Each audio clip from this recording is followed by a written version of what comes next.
Each exchange shapes the final verdict. Every camera uncovers reality. Grasping your legal protections, enforcing true justice. Stop! Identification now! Step away from the vehicle! I'm a federal judge!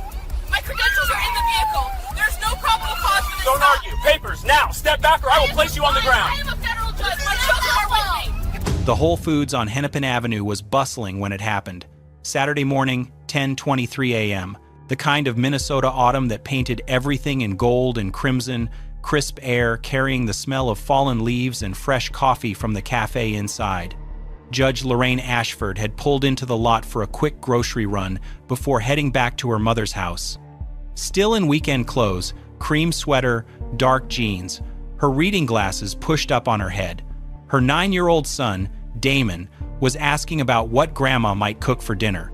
Her 7-year-old daughter, Zoe, was already sneaking grapes from one of the bags. Just another Saturday errand. Except 3 ICE agents were stepping out of an unmarked black Tahoe she hadn't noticed parked 2 rows over.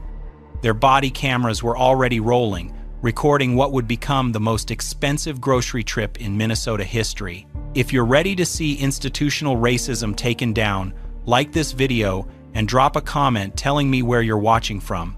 And if this is your first time here, hit that subscribe button right now because you won't want to miss tomorrow's story of cops messing with the wrong people and finding out. Let me know in the comments if you enjoyed this story.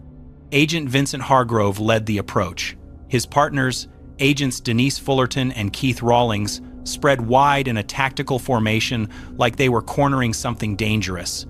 Lorraine saw them coming as she lifted a paper bag into the trunk. Read the spacing, the hands hovering near their belts, the body language of men who'd already made their decision.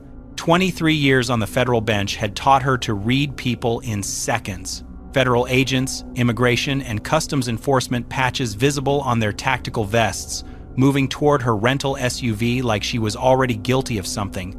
She knew where this was headed before Hargrove reached her bumper. Zoe noticed them first. Her small hand froze mid-reach for another grape, her eyes going wide at the armed men approaching. The tears started before Lorraine could say anything. Quiet at first, then building into frightened sobs that cut through the autumn air. Damon stopped mid-sentence about dinner. The grocery bag slipped from his fingers, oranges rolling across the pavement as he stared at the approaching agents, his excitement fading into something no 9-year-old should ever feel in a parking lot with his mother. Afternoon. Hargrove's voice cut through Zoe's cries. Flat, bureaucratic, rehearsed. Immigration and Customs Enforcement, conducting a compliance check in this area, need to see identification and proof of legal status. Lorraine kept her hands visible, moving slowly to place the grocery bag she was holding onto the trunk's edge. 23 years of courtroom composure kicked in, despite her daughter's sobs growing louder beside her. I'm a federal judge, United States District Court, Northern District of Texas, Judge Lorraine Ashford. She kept her voice level, clear enough for the body cameras. My identification is in my purse in the vehicle. I'm happy to have my credentials verified through the federal judiciary. Hargrove didn't move, didn't acknowledge the credentials. Everyone claims to be someone important. Papers. Now, the dismissal landed like a slap. Lorraine felt the familiar heat ignite in her chest, the quiet fury that came from being treated like this in a grocery store parking lot with her children watching. Her daughter crying, her son frozen in fear, all because 3 federal agents saw a black woman in casual clothes and made assumptions. Officer, you have no reasonable suspicion of any criminal activity. Lorraine's voice sharpened but remained controlled. The Fourth Amendment protects against unreasonable seizures. Demanding identification without probable cause or articulable suspicion violates clearly established constitutional law. I'm a sitting federal judge. I rule on these cases. Zoe's small body pressed against Lorraine's leg, her fingers gripping the fabric of her mother's jeans. The sobs came harder now, her face buried against her mother's thigh. Mommy, I'm scared. Mommy. It's okay, baby. Lorraine placed a gentle hand on her daughter's head while keeping her eyes on Hargrove. Stay close to me. Damon had moved to his sister's side, his arm around her shoulders, trying to comfort her even as his own hands trembled. His eyes darted between the agents, wide and frightened, watching every movement like a child who suddenly understood the world was more dangerous than he'd imagined. But it wasn't okay. Fullerton moved to the passenger side of the rental SUV, peering through the windows. Rawlings positioned himself near the cart, cutting off any path toward the store. The black Tahoe blocked her from behind. She was boxed in. Bystanders were starting to notice. A woman loading her own groceries 3 spaces over pulled out her phone. A Whole Foods employee in a green apron rushed toward the commotion, confusion and alarm on his face. An elderly man near the store entrance stopped to watch. The autumn sun filtered through scattered clouds, casting long shadows across the parking lot. Leaves skittered across the pavement in the breeze. And Judge Lorraine Ashford, who had spent over 2 decades upholding the Constitution from the federal bench, stood surrounded by agents who saw nothing but her skin color. Lorraine reached slowly for her purse on the passenger seat. Hargrove's hand moved to his belt. "Stop. Don't reach for anything. Step away from the vehicle. I'm retrieving my identification." Lorraine kept her voice steady. "You asked for documentation. It's in my purse. Step away from the vehicle now." The command hung in the air, heavy and absolute. Around them, the parking lot continued its Saturday rhythm. Families loading SUVs, couples walking hand in hand toward the entrance, the smell of roasted coffee drifting through the automatic doors. But more people were stopping now, more phones coming out. The Whole Foods employee stood frozen near the cart return, unsure what to do. Lorraine stepped back from the car, hands raised where Hargrove could see them. "I'm complying. I'm Judge Lorraine Ashford, United States District Court for the Northern District of Texas. I'm unarmed. My children are with me. There is no reasonable suspicion for this stop. This is an unlawful seizure." She said it loud enough for every body camera, every bystander phone, every witness in that parking lot. Hargrove grabbed her wrist the moment she cleared the door. His grip was iron, twisting her arm behind her back with practiced efficiency. Fullerton moved in from the other side. The handcuffs were cold against her skin, the metal biting into her wrists as they clicked shut.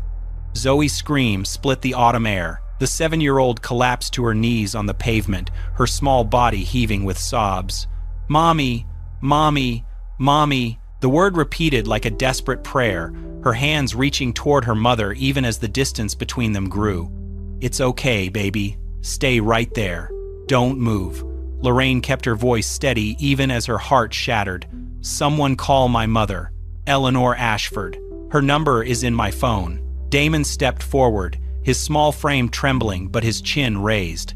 His voice cracked high and frightened but determined. "Leave my mom alone. She's a judge. She's a federal judge. You can't do this." Rawlings blocked his path, one hand raised in warning. "Stay back, son." "I'm not your son." Damon's voice broke completely. "That's my mom. Let her go." Lorraine turned her head as Hargrove walked her toward the black Tahoe. "Damon, take care of your sister. Someone is going to call Grandma. Stay with the nice people. I'll be okay." "I promise I'll be okay." The Whole Foods employee rushed over, kneeling beside Zoe, trying to comfort her. A woman with silver hair approached Damon, speaking softly, her phone already pressed to her ear. Bystanders formed a loose, protective circle around the children. The Tahoe's door opened. Hargrove guided her head down as they loaded her into the back seat. Through the tinted window, Lorraine watched Zoe reach toward the vehicle, her small arm extended, fingers grasping at empty air. Damon held his sister back, his own face streaked with tears he was trying to hide. The door slammed shut. The last thing she saw was her daughter collapsing against her brother, both children clinging to each other in a parking lot full of strangers. The Tahoe pulled out of the lot at 10:41 a.m. Lorraine sat in silence, wrists aching from the handcuffs, and listened. Hargrove drove. Fullerton sat in the passenger seat, scrolling through her phone. Rawlings had stayed behind, presumably dealing with paperwork, or the children, or the growing crowd of witnesses. The radio crackled with dispatch codes. The GPS showed a route northeast, 34 minutes to the processing facility. "That's 4 from this zone this week." Hargrove's voice was casual, conversational, like he was discussing lunch plans. "Regional's going to love the numbers." Fullerton didn't look up from her phone. These neighborhoods are easy. Nobody fights back. The words landed in Lorraine's gut like stones. Quota systems, targeting minority neighborhoods, easy numbers, nobody fights back. She kept her face neutral, her breathing steady, but her mind sharpened to a razor's edge. 23 years on the federal bench, appointed by a Republican president who'd called her a model of judicial integrity, confirmed unanimously by the Senate 98-0, hundreds of cases decided. Fourth Amendment jurisprudence shaped by her rulings. Constitutional law students studied her opinions in classrooms across the country, and here she sat, handcuffed in the back of a federal vehicle, listening to agents casually admit to systematic racial profiling. She had ruled on cases exactly like this: defendants who claimed their Fourth Amendment rights were violated, plaintiffs who alleged patterns of discriminatory enforcement. She had weighed evidence, considered arguments, issued opinions that shaped how these laws were applied. Now she was living it. The Tahoe merged onto the highway. Minneapolis slid past the tinted windows, ordinary and indifferent. Somewhere behind her, her children waited with strangers. Her mother would be receiving a frantic call any moment. Her judicial chambers in Dallas sat empty, her nameplate on the door, her robe hanging in the closet. Lorraine closed her eyes and committed every word to memory. The exact phrasing, the casual tone, the systemic corruption hiding behind badges and bureaucratic language. This wasn't just her case anymore. This was evidence of something much larger. And unlike the others who'd been detained in these easy neighborhoods, Judge Lorraine Ashford knew exactly how to make them pay. The facility smelled like industrial cleaner and stale coffee. Lorraine was led through intake, still handcuffed, her wrists raw where the metal had dug in during the ride. Voices echoed off tile floors. Keyboards clicked. Phones rang in distant offices. No one looked at her face. She was just another file, another number, another body moving through the system. A processing agent named Kilpatrick took her fingerprints with bureaucratic indifference, pressed each finger to the scanner like he'd done it 10,000 times before, which he probably had. Name? Judge Lorraine Ashford, United States District Court, Northern District of Texas. Kilpatrick didn't look up. Date of birth? March 7th, 1972. I'm a sitting federal judge. I need you to verify my credentials through the administrative office of the U.S. courts. All in due time. The same flat deflection she'd heard 3 times already. Address? The photograph came next. Front-facing, side profile, the flash harsh against the institutional beige walls. 23 years of distinguished service, and now her face would exist in this database alongside actual criminals. They moved her to holding cell 4, 8 by 10 feet of concrete painted the color of nothing, metal bench bolted to the wall, fluorescent lights humming overhead at a frequency that drilled into her skull. The door locked behind her with a heavy mechanical click. Lorraine sat on the bench and let the cold seep into her skin. Time moved differently in confinement. Minutes stretched into eternities. She counted the ceiling tiles, 247. Counted them again to be sure. Ran through case law in her mind like prayer beads. Terry v. Ohio, Illinois v. Wardlow, Rodriguez v. United States. The standards for reasonable suspicion that Hargrove had ignored completely, but the case law couldn't quiet the other thoughts. Where were her children? Was Zoe still crying? Had someone reached her mother? Was Damon trying to be brave, holding everything inside the way he did when he was scared? Were they still in that parking lot, surrounded by strangers, waiting for someone to tell them their mother was coming back? The not knowing was worse than the cell, worse than the handcuffs, worse than the humiliation of being processed like a criminal in the country she'd sworn to serve. Lorraine pressed her palms against the cold bench and began building her case. Fourth Amendment violation. Unlawful seizure without probable cause, without reasonable suspicion, without any articulable basis beyond the color of her skin. Equal protection. Selective enforcement targeting minority neighborhoods. Intentional infliction of emotional distress. Her children's trauma, witnessed and documented by dozens of bystanders, pattern and practice. The quota conversation, the systematic targeting, the casual admission of institutional racism. each element another brick in the wall she would build around them. The fluorescent lights hummed. The clock in the hallway ticked forward, and Judge Lorraine Ashford sat in that cell, constructing the architecture of their destruction. 4 hours and 17 minutes after Hargrove had grabbed her wrist in that parking lot, the cell door opened. A woman stood in the doorway, gray suit, supervisor's badge, nameplate reading P. Garrett. Her face had the particular pallor of someone who had just realized exactly how badly her subordinates had miscalculated. Judge Ashford, not a question.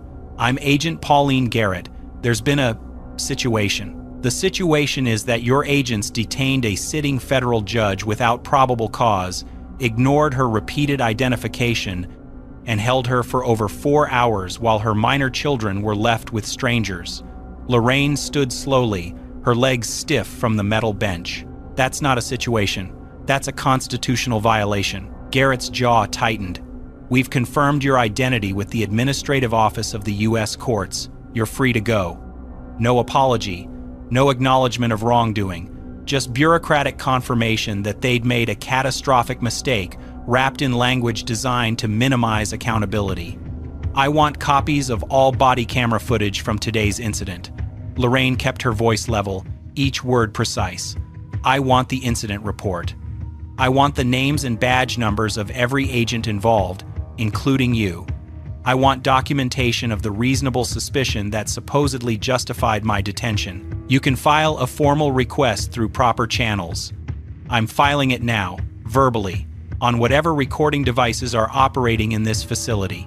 Lorraine stepped closer to Garrett. Agent Vincent Hargrove, badge number visible on his vest during arrest. Agent Denise Fullerton, Agent Keith Rawlings, and you, Agent Garrett. I want all of it documented. Garrett's expression hardened, but her eyes betrayed something else. Fear, maybe, or the dawning recognition that this wasn't going away quietly. We apologize for any inconvenience, Garrett said. Standard procedure in these operations. Lorraine almost laughed. Almost. Unlawful detention of a federal judge is not an inconvenience. Traumatizing my children is not standard procedure. What happened today was a constitutional violation documented by your own body cameras, by bystander recordings, and by my testimony. She collected her belongings from the property desk, her movements deliberate. Expect to hear from my attorneys, and expect this to be very, very public. She walked out of the facility into late afternoon sunlight that felt too bright after hours under fluorescent humming. The autumn air hit her face, sharp and clean. Somewhere across the city, her children were waiting. Lorraine Ashford had survived the cell. Now the real work would begin. The taxi pulled up to the curb at 3:47 p.m., 20 minutes from the facility to her mother's house in St. Paul, the longest 20 minutes of her life. Lorraine had barely opened the door when they came running. Zoe burst through the front entrance like something had launched her, her small legs pumping across the lawn, her face twisted with a mixture of terror and relief. She collided with Lorraine's body before she'd even stood fully upright, arms wrapping around her waist with desperate strength. Mommy, mommy, mommy. The word came out broken, muffled against Lorraine's jacket. Zoe's entire body shook with sobs that seemed too large for her 7-year-old frame. Damon followed seconds behind. He was trying to hold it together. Lorraine could see it in the set of his jaw, the way he walked instead of ran, the 9-year-old's attempt at composure. But the moment he reached her, the moment her arm wrapped around his shoulders and pulled him close, everything crumbled. He buried his face against her side and cried. Lorraine knelt on the brown grass of her mother's front lawn, holding both children so tightly her arms ached. She could feel their hearts pounding against her chest, could feel the fear still trembling through their small bodies, could feel something fundamental that had broken in them today. I'm here, babies. I'm right here. I'm so sorry. I'm so sorry. The taxi pulled away behind her. Neighbors watched from porches and windows. None of it mattered. Only the weight of her children in her arms. Only their breath against her neck. Only the knowledge that they were together again. Eleanor stood in the doorway. 78 years old, daughter of civil rights marchers who'd walked the streets of Houston in 1963, granddaughter of sharecroppers who'd known the particular terror of living black in East Texas. Her hands gripped the doorframe, trembling with something far older and deeper than fear. When Lorraine finally guided the children inside, Eleanor's voice came out quiet and terrible. "They put handcuffs on you in front of your babies?" Lorraine nodded, unable to speak past the rage lodged in her throat. Eleanor's eyes glistened. Her jaw tightened. 60 years of civil rights progress, and here stood her daughter, a federal judge, handcuffed in a grocery store parking lot while her grandchildren screamed. "What are you going to do?" Lorraine looked at her mother, then at Damon and Zoe still pressed against her sides, their tear-streaked faces turned up toward her. "I'm going to dismantle them." That night, the children refused to sleep in the guest room. Zoe positioned herself against Lorraine's left side, fingers twisted in the fabric of her shirt. Damon lay on her right, close enough that she could feel his breathing. Neither would let her out of sight. Neither would close their eyes until exhaustion finally claimed them. Lorraine lay awake in the darkness, listening to her children breathe, and began to document everything. Sunday morning found Lorraine at her mother's kitchen table, yellow legal pad filled with her precise handwriting. The October sunlight streamed through lace curtains Eleanor had hung 30 years ago. The smell of coffee mixed with the lingering scent of the bacon and eggs she'd made to coax the children into eating. Damon and Zoe sat in the living room, cartoon voices drifting in from the television, neither of them ready to be more than a room away from their mother. Lorraine wrote, timestamps, 10:23 a.m. Agents exit vehicle, 10:26 a.m. First demand for identification, 10:34 a.m. Handcuffs applied, 10:41 a.m. Transported from scene, 2:58 p.m. Identity verified, 3:12 p.m. Released. Badge numbers, Hargrove's visible on his vest during arrest, Fullerton's mentioned during processing, Rawlings captured in bystander footage. Exact quotes. Everyone claims to be someone important. That's 4 from this zone this week. Regional's going to love the numbers. These neighborhoods are easy. Nobody fights back. The quota conversation, word for word, exactly as spoken, committed to memory in the back of that Tahoe, and now preserved on paper. Her children's trauma, Zoe's collapse on the pavement, Damon's cracking voice trying to defend her. The nightmares that would come, the therapy that would be needed, the trust that had been shattered. Her phone buzzed. Another notification. The bystander videos were everywhere now. Lorraine spent an hour downloading every angle she could find. 6 different recordings from 6 different phones. The woman 3 spaces over, the teenager near the cart return, an elderly man by the entrance, a Whole Foods employee who'd filmed from inside. 2 others she couldn't identify, all of them capturing the same thing from different perspectives. Her calm assertions, her credentials dismissed, her children's terror, the handcuffs clicking shut. She backed up each video to 3 separate locations, cloud storage, external hard drive, emailed to herself and her personal attorney. By noon, her phone was ringing constantly. Word had spread through the federal judiciary like wildfire. Colleagues from the bench calling in shock and fury. A Ninth Circuit judge she'd known for 15 years. A D.C. Circuit judge who'd clerked with her decades ago. The chief judge of her own district demanding to know what he could do. The message was unanimous. This cannot stand. Lorraine looked at the legal pad filled with evidence, looked at her children in the next room, still too afraid to let her out of sight, thought about her grandmother who'd marched in Houston, her father who'd been denied service at lunch counters, the legacy of fighting back that ran through her blood. Settlement offers would come, confidentiality agreements, pressure to make this go away quietly. She thought about all the others who'd been stopped in those easy neighborhoods, the ones who didn't have her credentials, the ones who didn't have bystander phones, the ones who couldn't fight back. This wasn't going to be settled quietly. This was going to trial. Samuel Okonkwo's office occupied the corner of the 14th floor in a downtown Dallas high-rise. The walls told his story better than any biography could. Framed verdicts from 30 years of dismantling institutional racism, photographs with civil rights icons, Newspaper clippings from cases that had changed how America understood discrimination. Lorraine sat across from him 2 weeks after the parking lot, her documentation spread across his mahogany desk. Okonkwo read in silence, his expression darkened with each page. The timestamps, the badge numbers, the bystander video descriptions. The children's psychological intake forms from their first therapy session, Zoe's nightmares, Damon's sudden fear of anyone in uniform. When he reached the yellow legal pad page detailing the SUV conversation, he stopped, looked up sharply, his reading glasses catching the afternoon light. They said this where you could hear them? Word for word. Lorraine's voice was steady. Hargrove told Fullerton, "That's 4 from this zone this week. Regional's going to love the numbers." She responded that these neighborhoods are easy. Nobody fights back. "And you documented this when?" "Within 6 hours of release. Written notes first, then typed and time-stamped. I also recorded a verbal account on my phone immediately after leaving the facility." Okonkwo leaned back in his chair. A slow smile spread across his face, though his eyes held no warmth, only the cold satisfaction of a man who had just been handed a winning case. "Judge Ashford, they didn't just violate your rights." He tapped the legal pad with one finger. "They handed you the blueprint to expose an entire system, quota-based enforcement, targeting minority neighborhoods, performance metrics tied to detention numbers. This isn't one bad stop. This is policy." Lorraine nodded. "I know. That's why I'm here.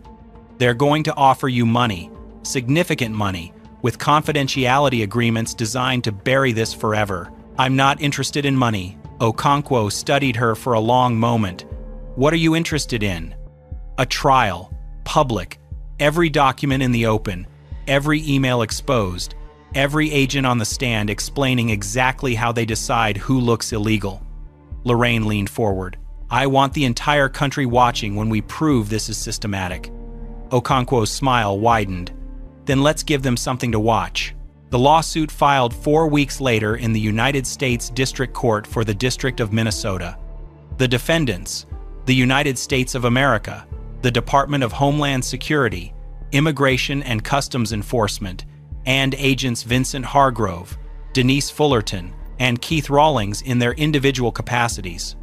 The charges were specific and devastating: unlawful detention, violation of Fourth Amendment rights, racial profiling in violation of the Equal Protection Clause, intentional infliction of emotional distress, denial of due process, deprivation of civil rights under color of federal authority. The evidence was overwhelming.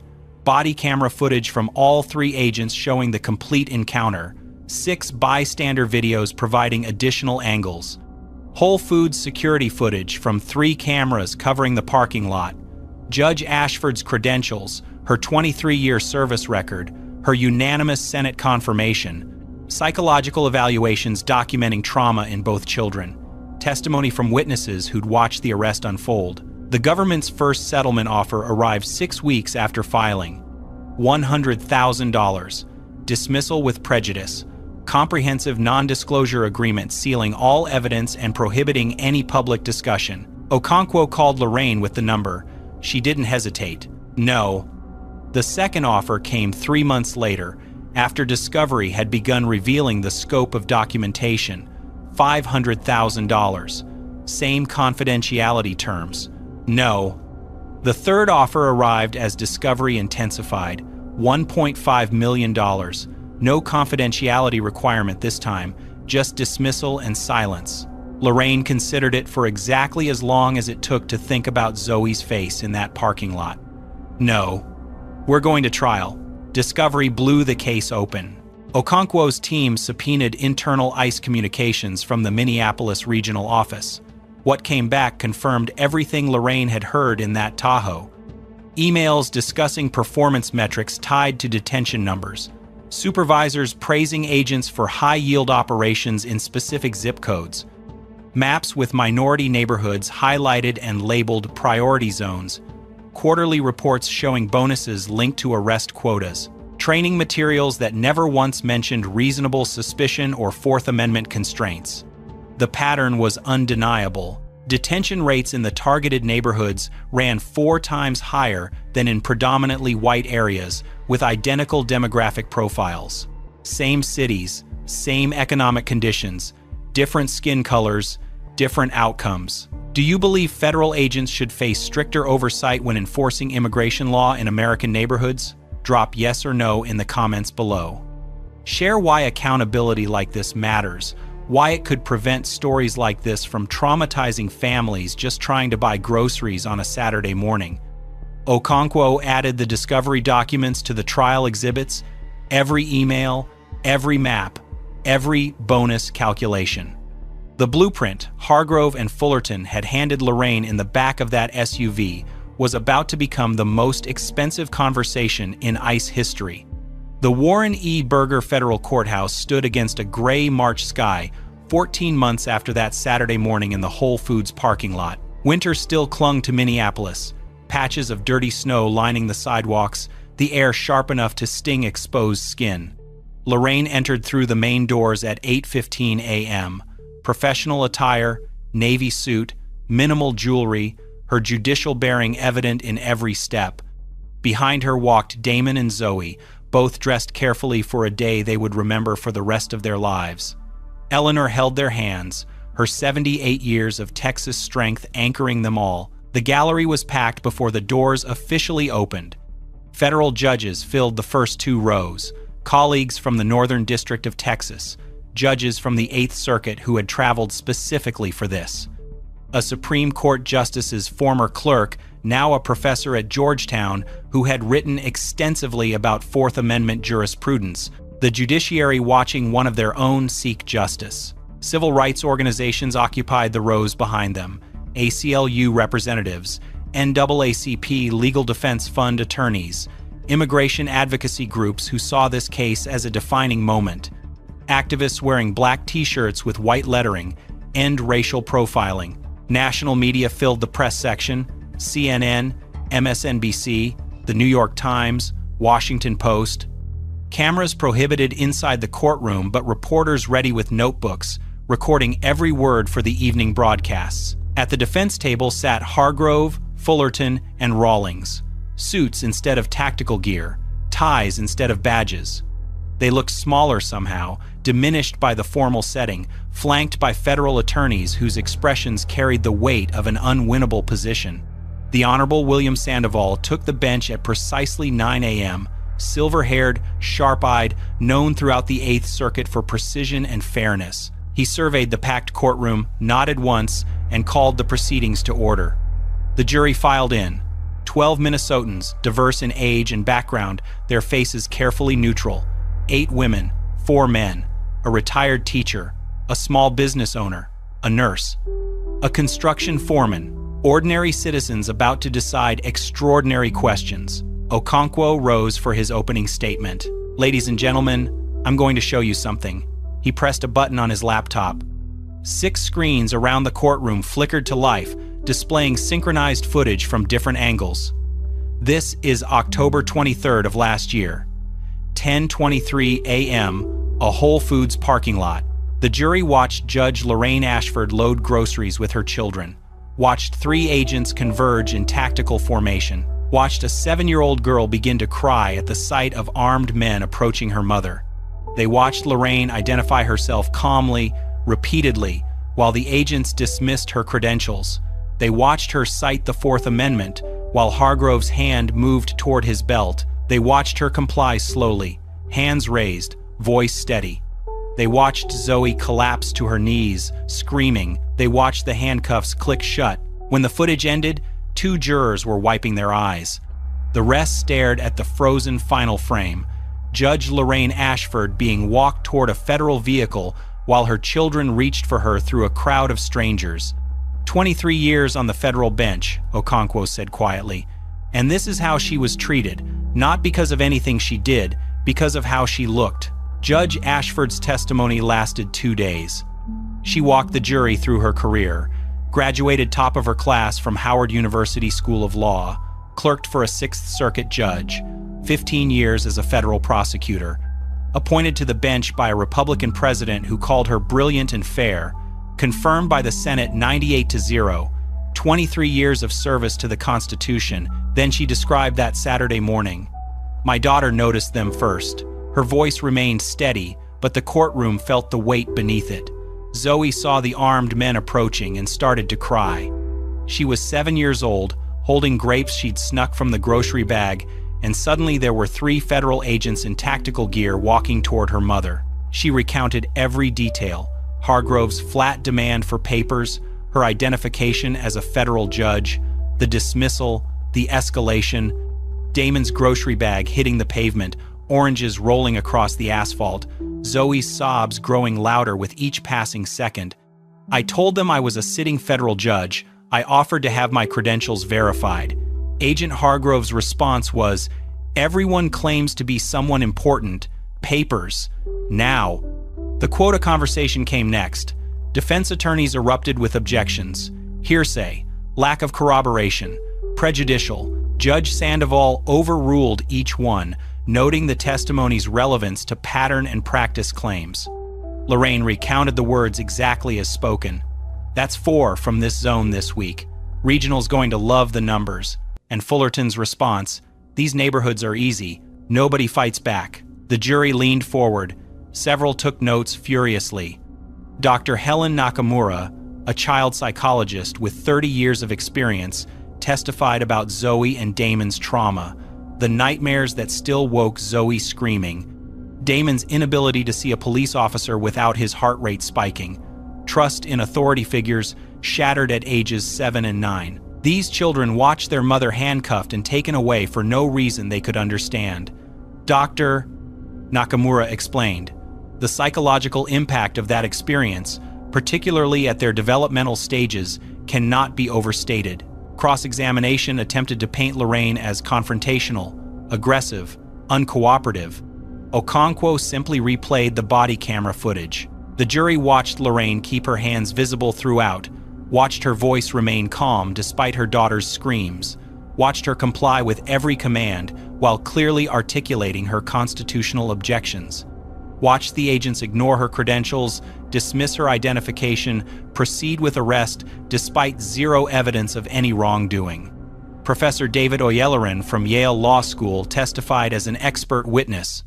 "This is a textbook Fourth Amendment violation," he stated. "No reasonable suspicion, no probable cause, no articulable facts supporting the stop. Any reasonable officer would have known this detention was unconstitutional. The case law is settled and has been for decades." The defense's qualified immunity argument crumbled under the weight of Lorraine's own expertise. She had cited specific constitutional protections while being detained. She had articulated exactly why the stop was unlawful. She had given them every opportunity to verify her identity and release her. They had proceeded anyway. The jury deliberated for 4 days. Lorraine spent them at her mother's house in Street Paul, the March wind rattling the windows, snow flurries drifting past the glass. She answered Damon and Zoe's questions with age-appropriate honesty, explained what the jury was doing, what guilty meant, what not guilty meant. Prepared them for any outcome because that was what a mother did, even a mother who also happened to be a federal judge who knew exactly how unpredictable juries could be. "What if they say the men didn't do anything wrong?" Zoe asked on the 3rd night, her small face serious in the lamplight. Lorraine pulled her daughter close. "Then we'll know we told the truth. We'll know we fought, and sometimes that has to be enough." But she prayed it wouldn't come to that. On the 4th day, the jury sent word, verdict reached. The courtroom filled to capacity within an hour. Every seat occupied. Reporters lined the walls. The federal judges returned, filling the first rows again. Civil rights leaders, community activists, strangers who had followed the case and driven hours to witness the outcome. Damon and Zoe remained with Eleanor in a private room down the hall, shielded from whatever came next, old enough to understand the stakes, too young to carry the weight of watching it unfold. Lorraine sat at the plaintiff's table, hands folded, breathing steady.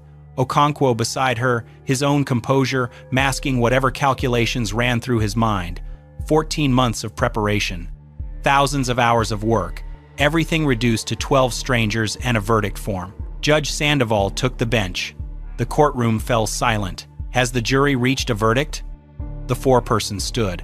A middle-aged woman with graying hair and steady hands. We have, Your Honor. The verdict form passed from jury to bailiff to judge. Sandoval reviewed it without expression. Then he read, on the charge of unlawful detention in violation of the Fourth Amendment, liable. The word echoed through the courtroom. On the charge of racial profiling in violation of the Equal Protection Clause, liable. Lorraine's hands tightened in her lap.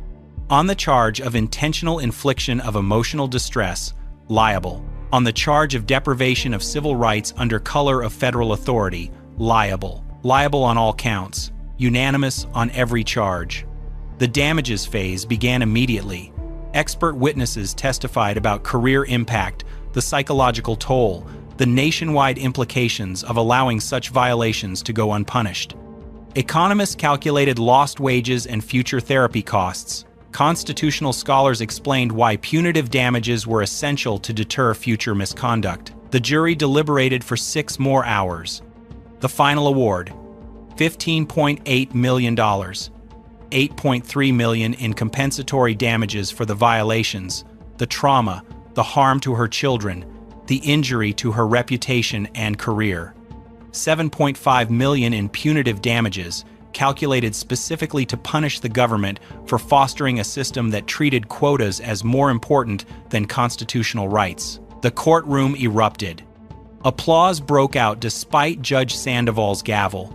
Supporters in the gallery stood, some crying, some cheering. The federal judges in the front rows nodded with grim satisfaction. Reporters scrambled for their phones. At the defense table, Hargrove stared at the floor. Fullerton had gone pale. Rawlings sat motionless, his face blank with shock. The federal attorneys were already gathering papers, already calculating appeals, already preparing for the aftermath of catastrophic defeat. Lorraine remained still. Her eyes closed, her hands finally unclenched. It wasn't about the money. It had never been about the money. It was about Zoe's scream in that parking lot, about Damon's cracking voice trying to defend her, about every person stopped in those easy neighborhoods who couldn't fight back. It was about the line she had drawn and the system that had just learned the cost of crossing it. The consequences came swiftly. Hargrove and Fullerton were terminated within 72 hours of the verdict. Official statements cited conduct unbecoming and violation of agency protocols. Rawlings received an indefinite suspension pending internal investigation. Their careers in federal law enforcement were over. ICE announced sweeping policy reviews, mandatory bias training for all field agents, new oversight committees with civilian participation, updated protocols requiring verification of identification claims before detention, body camera footage subject to automatic review in any stop involving constitutional objections. The Department of Justice opened an independent investigation into quota-based enforcement practices nationwide. Ashford v. United States entered the legal lexicon within months. Civil rights attorneys cited it in cases across the country. Law schools added it to constitutional law curricula. The verdict became a reference point, a precedent, proof that Fourth Amendment violations had consequences even when committed by federal agents. Lorraine returned to her bench in Dallas 6 weeks after the trial. The same chambers, the same nameplate on the door, the same robe hanging in the closet, but something had shifted. Her rulings on Fourth Amendment cases carried new weight now, written by someone who understood the violations not just as legal abstractions but as lived experience. She established the Ashford Foundation with $3 million of the settlement, legal aid for victims of unlawful detention who couldn't afford representation, scholarships for law students from marginalized communities, Know Your Rights workshops in the same neighborhoods that had been flagged as high-yield zones. The trauma didn't disappear overnight. Zoe still woke sometimes with nightmares, though less frequently now. Damon still tensed around uniformed officers, though therapy was teaching him to distinguish fear from danger. But healing came in small moments too. Damon's class assignment that spring asked students to describe someone they admired. He wrote about his mother, not about the verdict or the money or the headlines, about what she'd told him the night before the jury returned. My mom said sometimes telling the truth and fighting for what's right has to be enough. But she also said when you can win, you should win as loud as possible so everyone hears. She fights for the Constitution. That's her job, and she's really good at it. Zoe drew a picture for Eleanor's refrigerator, her mother in judge's robes, holding a gavel, standing in front of a courthouse. Above it, in careful 7-year-old handwriting, "My mommy protects people." The parking lot faded into memory. The handcuffs, the cell, the 4 hours and 17 minutes of not knowing where her children were. But the victory remained. Documented, precedented, permanent. Years accumulated the way they always do. Cases decided, precedents set. The steady work of constitutional interpretation that had defined Lorraine's career long before that October morning and continued long after. Judge Ashford remained on the federal bench, her rulings sharper now, her commitment to Fourth Amendment protections deepened by experience no legal textbook could provide. When defendants claimed their rights had been violated, she listened differently. When government attorneys argued reasonable suspicion, she probed deeper. She had sat in the holding cell. She had heard the quota conversation. She knew what systemic abuse looked like from the inside. The ripple effects of the verdict spread outward. Other victims came forward. People who had been stopped in those high-yield zones. Families who had been separated during compliance checks. Citizens who had been detained for hours based on nothing but appearance. The Ashford Foundation provided attorneys. The evidence patterns established during discovery became templates for new lawsuits. What had happened to one federal judge became proof of what had happened to thousands of ordinary people. Similar cases filed across the country. Phoenix, Houston, Chicago, Los Angeles, each one citing Ashford v. United States, each one building on the foundation she had laid. Settlements grew larger, policy changes accelerated. The quota system that Hargrove and Fullerton had discussed so casually became the subject of congressional hearings. Systemic change came slowly, the way it always does. But it came. The Whole Foods on Hennepin Avenue installed a small bronze plaque near the entrance 3 years after the verdict. Lorraine didn't attend the ceremony, didn't want cameras or speeches or the weight of being a symbol, but Eleanor sent her a photograph. Witness injustice. Document truth. Demand accountability. Below the words, a QR code linked to resources on civil rights and legal aid. Shoppers passed it daily, most without noticing. But some stopped to read, some took pictures. Some looked up the case and learned what had happened in that parking lot and why documentation and witnesses and refusing to stay silent mattered. Lorraine drove past grocery stores often. Saturday errands, ordinary moments, the kind of routine that most people never thought twice about. She thought about it, thought about the woman she had been that October morning, already accomplished, already distinguished. 23 years on the federal bench, hundreds of cases decided, a career that would have been remarkable even if nothing had happened in that parking lot. But something had happened, and the woman she'd become was different, not broken, transformed. Her credentials hadn't protected her that day, but they had given her the tools to fight back. Her children's trauma had become the catalyst for protecting other people's children. Her rage had been channeled into method, evidence, precision. The sharpest weapon wasn't anger. It was preparation meeting opportunity. It was knowing the law so well that you could dismantle the people who violated it. It was refusing to settle quietly when public accountability could prevent the same thing from happening to someone else. 5 years after the verdict, on a Saturday morning in late October, Lorraine pulled into a grocery store parking lot with her children. Damon was 14 now, nearly as tall as she was, earbuds in, scrolling through his phone. Zoe was 12, chattering about a school project. Her earlier trauma faded to occasional shadows that therapy had taught her to manage. Teenagers. Ordinary teenagers doing ordinary things.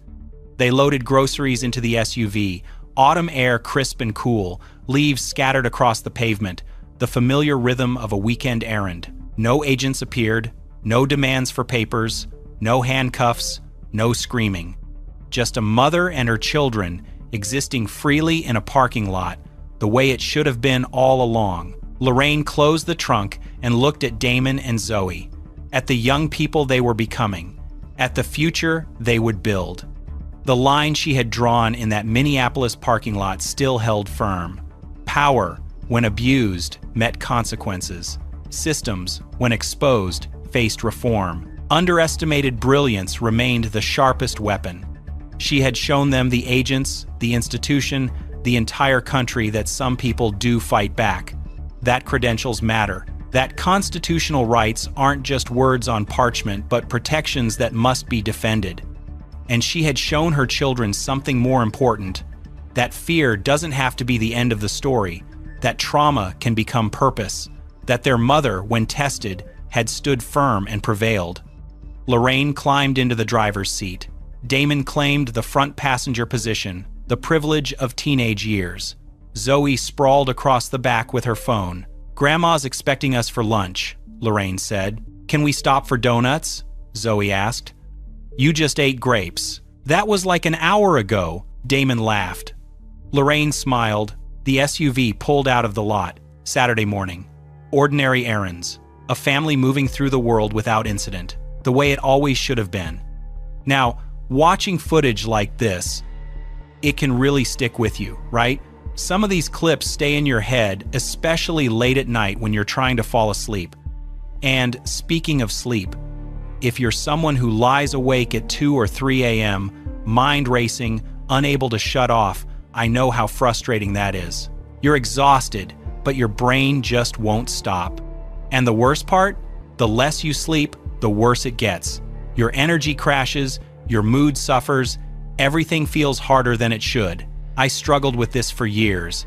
Tried melatonin, white noise, warm milk, nothing worked long term. Then I found something called the 30-Day Uninterrupted Sleep Reset.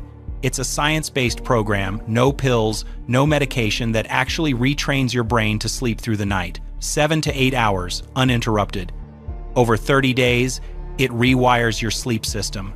And once you're done, you keep the results. There's a maintenance plan so you don't slip back.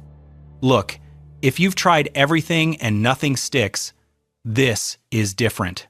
I'll leave a link in the description below. Now, if you think this case was bad, wait until you see what happens in the case on the right.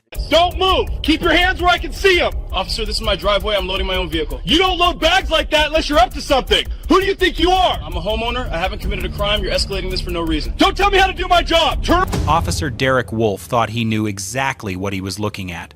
Black male, nice neighborhood, loading bags into an SUV. In his mind, the equation was simple: burglary in progress. He had made dozens of stops just like this one over his 9-year career, approaching black men in upscale areas with his hand already resting on his weapon, his assumptions already hardened into certainty, never questioned, never challenged, never wrong in his own estimation. But when he pulled his patrol car to the curb on Ridgewood Drive on that bright Saturday morning and approached the man loading tactical gear into the back of a black Tahoe, he made the worst mistake of his career. Senior Chief Petty Officer Marcus Smith wasn't burglarizing anyone's home. He was a 16-year Navy SEAL veteran with 3 combat deployments to Afghanistan and Iraq, a Bronze Star recipient, a Purple Heart holder, an elite warrior who had served his country in the most dangerous conditions imaginable, who had led men into combat and brought them home alive, who had sacrificed years of his life protecting the freedoms that every American enjoys. And he was loading his own gear into his own car in front of his own house. The house he had purchased 3 years ago, after his promotion to senior chief. The house where he lived with his wife, Denise, a middle school principal, and their 2 children. The house in the neighborhood where he paid property taxes, mowed his lawn, and waved to neighbors who respected him as both a military hero and a good man. But Officer Wolf didn't see any of that. He saw skin color and made his judgment. He saw a black man where a black man supposedly didn't belong and decided that was enough. What he didn't realize, what he couldn't have anticipated, was that his body camera was recording everything. Every assumption, every dismissal, every moment of the unlawful arrest that followed. The footage would become the centerpiece of a federal civil rights lawsuit that would cost the city of Riverside $875,000 and end Wolf's career in disgrace. Officer Derek Wolf had been with the Riverside Police Department for 9 years, building what his supervisors called an impressive record of proactive policing. He was known for making stops that other officers might hesitate on, for patrolling upscale neighborhoods with particular vigilance, for trusting his instincts about who belonged and who didn't. His arrest numbers were solid. His supervisors praised his initiative. On paper, he was exactly the kind of officer the department wanted on the streets. But beneath that polished reputation lay a pattern that should have ended his career years earlier. 11 formal complaints had been filed against Wolf over 7 years. 11 separate incidents where citizens alleged racial profiling, harassment, and discriminatory enforcement. The complaints told a consistent story. Wolf targeting black men in affluent neighborhoods, demanding identification without cause, treating lawful presence as inherently suspicious. A black real estate agent showing homes to clients. A black contractor arriving for a scheduled job. A black teenager walking home from a friend's house. Each one stopped. Each one questioned. Each one made to feel like a criminal for existing in spaces Wolf believed they didn't belong. Every single complaint had been dismissed or resulted in nothing more than minor counseling. Internal affairs investigations that went nowhere. Supervisors who accepted Wolf's explanations without scrutiny. A department culture that praised aggressive enforcement without examining who bore the brunt of that aggression. The data was damning for anyone willing to look. Over the past 3 years alone, Wolf had conducted 47 stops of black individuals in Riverside's wealthier neighborhoods. Not one had resulted in a legitimate arrest. Not one had uncovered actual criminal activity. 47 innocent people detained, questioned, and humiliated based on nothing but skin color and neighborhood. But no one had looked. No one had connected the dots. No one had stopped Derek Wolf before he encountered Marcus Smith. Senior Chief Petty Officer Marcus Smith had spent 16 years serving the United States of America in ways most citizens could never imagine. He had enlisted in the Navy at 19, driven by a desire to challenge himself and serve something greater. He survived the brutal selection process for basic underwater demolition, SEAL training, a program with an 80% attrition rate, and earned his Trident, joining the most elite special operations force in the world. 3 combat deployments followed: Afghanistan, Iraq, operations he still couldn't discuss, missions that remained classified, nights spent in hostile territory where a single mistake meant death. He had led teams into firefights, made split-second decisions under impossible pressure, and brought his men home alive. His Bronze Star recognized exceptional valor in combat. His Purple Heart marked the price he had paid, shrapnel wounds from an IED that still ached when the weather changed. Now 41, Marcus had transitioned to an instructor role at the Naval Special Warfare Training Facility 30 miles from Riverside. He was shaping the next generation of SEALs, passing on hard-won knowledge to young warriors who would carry the burden after him.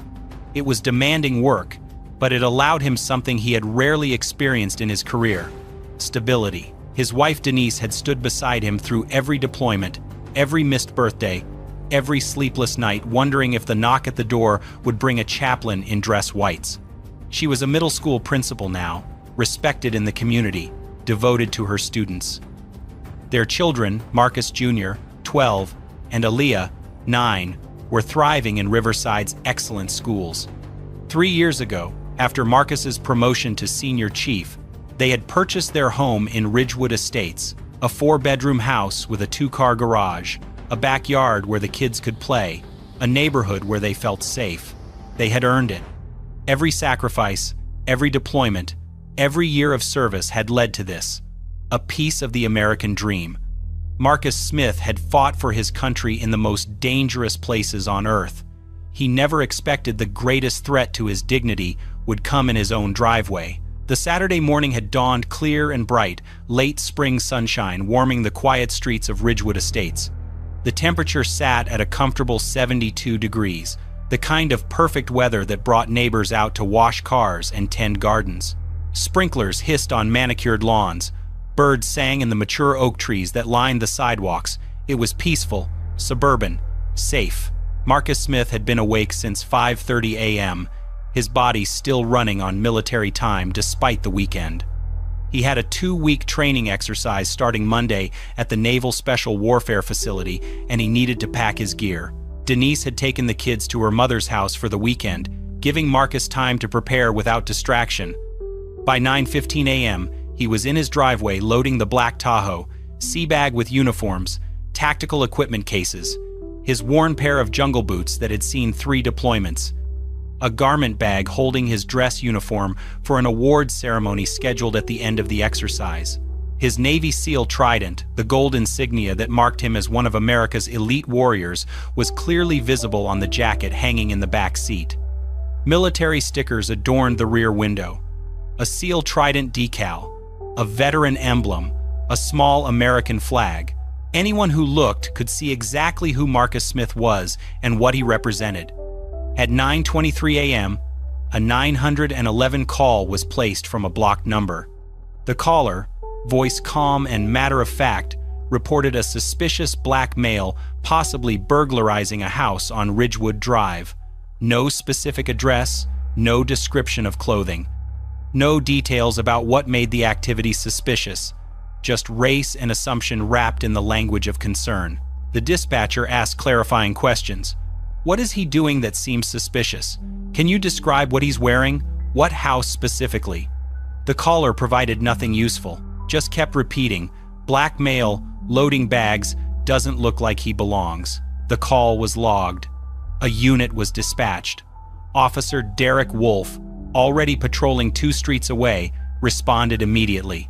Wolf's patrol car turned onto Ridgewood Drive at 9:27 a.m., his body camera already activated and recording. The late morning sun hung bright in a cloudless sky, flooding the street with perfect natural light. Every detail would be captured in sharp clarity: the green lawns, the stately homes, and the black man standing at the rear of a Tahoe in the driveway of 4127 Ridgewood Drive. Marcus was placing the last bag into the trunk when he heard the engine. He glanced over his shoulder and saw the patrol car slowing, then stopping directly in front of his house. His trained instincts registered the situation immediately. He had dealt with law enforcement countless times in his career: military police, base security, federal agents during classified operations. He knew how to handle himself.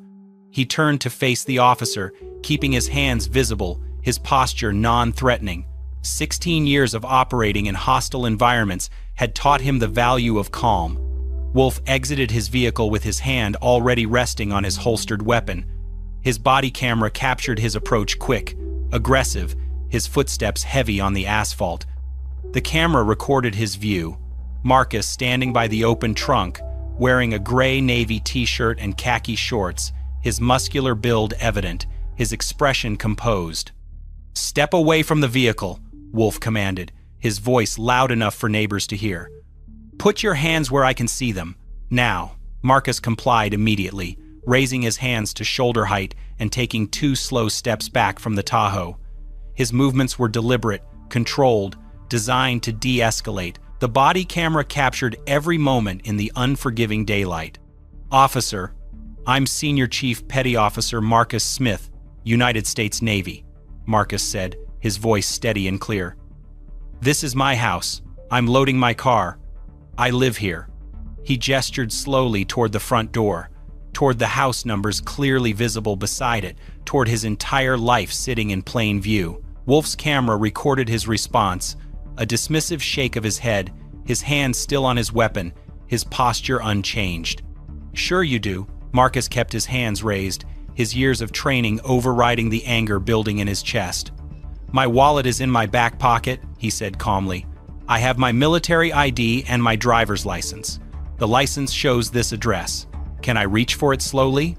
Wolf nodded curtly, his hand still hovering near his weapon. His body camera recorded Marcus's deliberate movement, reaching back with 2 fingers, extracting a worn leather wallet, opening it with practiced care. Marcus held out his military identification card, the official Department of Defense credential that identified him as Senior Chief Petty Officer Marcus A. Smith, United States Navy. Wolf glanced at it for less than 2 seconds. His camera captured his own dismissive gesture, his hand waving the ID away like it was worthless. "Anyone can buy these online," Wolf said flatly. "Doesn't prove anything." Marcus's jaw tightened, but his voice remained level. "Then look at my driver's license." He held it out, the California license clearly displaying his photo, his name, and his address. 4127 Ridgewood Drive, Riverside, California.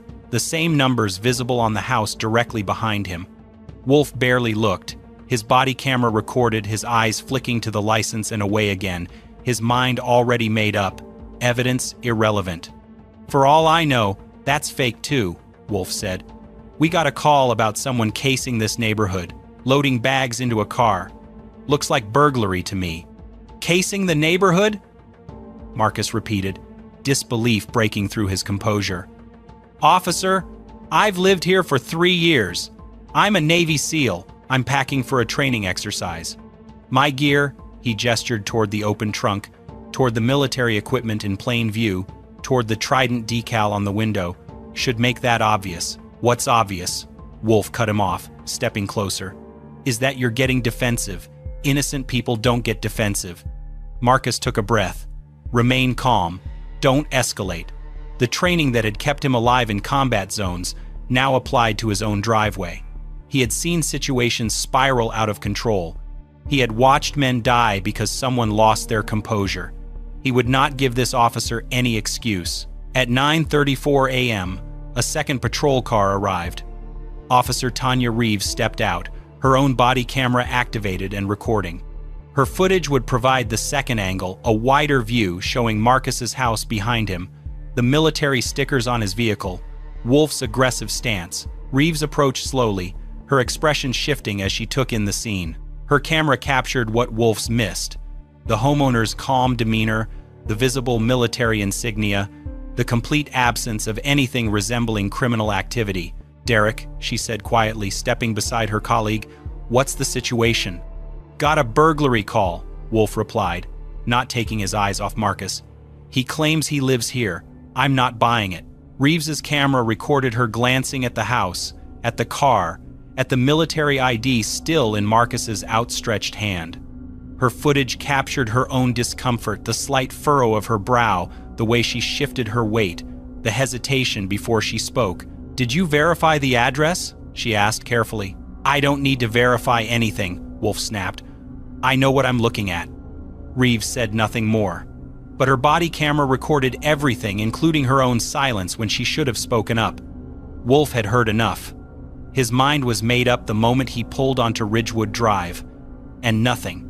Not military IDs, not driver's licenses, not the obvious truth standing right in front of him would change it. "Turn around," he ordered, reaching for his handcuffs. "Hands behind your back." Marcus stared at him in disbelief. "You're arresting me? For what?" "Suspicious activity and failure to comply with a lawful order." The words came out rehearsed, bureaucratic, the language of authority wielded without justification. "I've complied with every order you've given," Marcus said, his voice rising for the first time. "I've shown you identification. I've answered your questions. I've done everything right. What law have I broken?" Wolf stepped forward, handcuffs open. "Turn around, now, last warning." Marcus looked at Reeves, whose camera captured the plea in his eyes, the silent request for intervention, for someone to stop this madness. She looked away. Her footage recorded her own shoes, her own shame, her own failure to act. Marcus turned slowly, placing his hands behind his back. As the metal closed around his wrists, the click captured on both body cameras, he spoke directly into Wolf's lens, his voice steady despite everything. "My name is Senior Chief Petty Officer Marcus Anthony Smith. Service number 847296153. United States Navy, 16 years of service.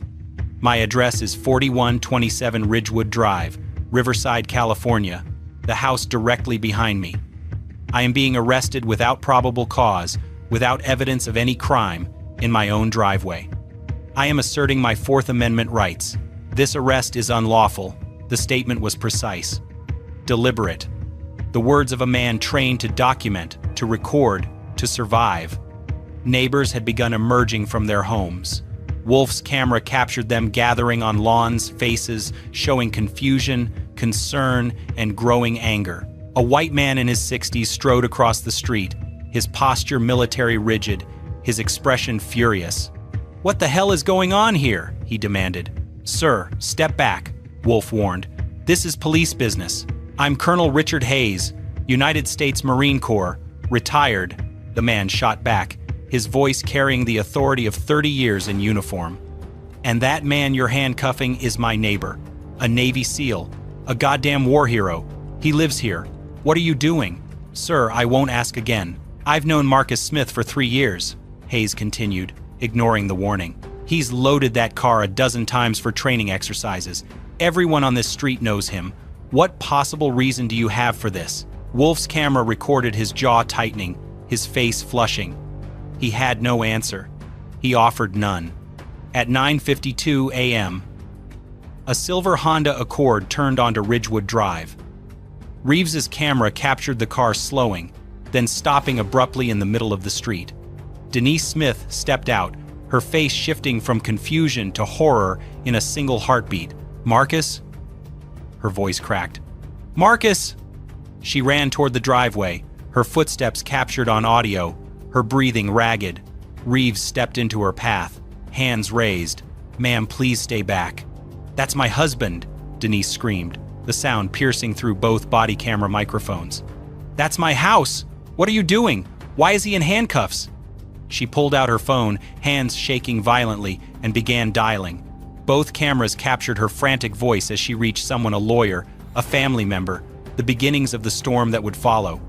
"They're arresting Marcus," she sobbed. "In our driveway. Please, please come.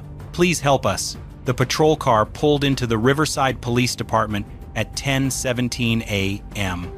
Wolf's body camera recorded the journey. 25 minutes of silence. Marcus sitting in the back seat with his hands cuffed behind him, his face turned toward the window, revealing nothing. The camera captured glimpses of his expression in the rearview mirror, controlled, composed, the mask of a man trained to endure far worse than this. Inside the station, Marcus was led to the booking area. The fluorescent lights hummed overhead, harsh and unforgiving after the morning sunshine. Wolf's camera recorded him removing the handcuffs, Marcus's wrists showing red marks where the metal had pressed too tight. The booking officer was a woman in her 40s named Patricia Delgado. She had processed hundreds of arrests over her 15-year career: drug dealers, drunk drivers, domestic abusers. She had seen everything. But when she ran Marcus Smith's information through the system, her fingers stopped moving. "No criminal record," she said slowly, reading the screen. "Not even a traffic ticket." She kept scrolling. Her expression shifted. "Military service verified. Active duty, United States Navy. Senior Chief Petty Officer." She looked up at Wolf, then at Marcus, then back at the screen. "Bronze Star, Purple Heart. Current assignment, Naval Special Warfare Training Command." The booking area went quiet. Delgado's voice dropped. "Homeowner at 4127 Ridgewood Drive. 3 years at that address. Property tax records confirmed." She turned to face Wolf directly, her camera angle capturing his profile, the color draining from his face, the realization beginning to dawn. "Derek," she said carefully, "what exactly did this man do?" Wolf's camera recorded his own hesitation, his mouth opening and closing without sound. 20 minutes later, Sergeant William Patterson arrived to review the body camera footage.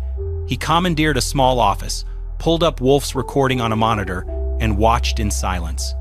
Reeves's footage played next, providing the second angle. The station's security cameras, mounted in the hallway outside, captured Patterson, emerging after 45 minutes. His face was ashen. He found Wolf in the break room. The hallway camera recorded their conversation through the glass window, no audio, but the body language spoke volumes. Patterson leaning in close, his finger jabbing toward Wolf's chest. Wolf stepping back, hands raised defensively, shaking his head. Patterson's final gesture, a sharp point toward the exit, unmistakable in its meaning. The security footage captured Patterson's words through the glass, lip-readable by experts who would later analyze the tape.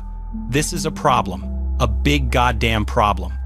Marcus Smith sat in a holding cell for 4 hours. No charges were filed, no paperwork was processed.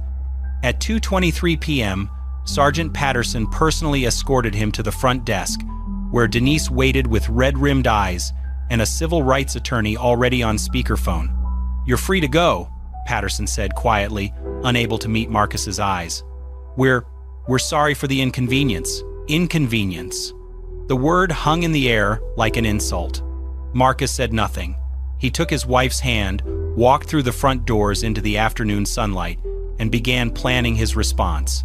Marcus Smith made his first call from the parking lot of the Riverside Police Department. His commanding officer, Captain David Jones, answered on the second ring. "Sir, I need to report an incident," Marcus said, his voice flat, controlled. "I was just arrested at my home, held for 4 hours, no charges. I have reason to believe it was racial profiling." Captain Jones listened in silence as Marcus recounted the morning's events. When Marcus finished, Jones's response was immediate. "I'm contacting JAG," he said, "today. This doesn't stand." The Navy's Judge Advocate General's Corps opened an inquiry within 48 hours. Military attorneys reviewed the circumstances, documented Marcus's account, and reached a conclusion that surprised no one who had seen the footage. A decorated senior enlisted member had been subjected to unlawful arrest while engaged in official preparation for duty. The Navy took care of its own. But Marcus wanted more than military intervention. He wanted accountability. The JAG attorneys connected him with Patricia Okonkwo, a civilian civil rights lawyer whose reputation preceded her. Okonkwo had spent 18 years litigating police misconduct cases across California. She had won settlements totaling over $12 million. She had brought down officers, exposed departments, and forced reforms that changed how entire cities approached policing. When she heard Marcus's story, she cleared her calendar. "First thing we need is the footage," she told Marcus during their initial meeting, her office walls lined with framed newspaper articles about her victories. "Their own cameras will tell us everything." Okonkwo filed a Freedom of Information Act request the following morning. She demanded all body camera recordings from the incident, all dispatch records related to the anonymous 911 call, and the complete complaint history for Officer Derek Wolf. The city stalled. Okonkwo pushed. Deadlines were cited, legal pressure applied. 3 weeks later, a hard drive arrived at her office containing 47 gigabytes of video files and a spreadsheet of internal affairs records that the department had clearly hoped would never see daylight.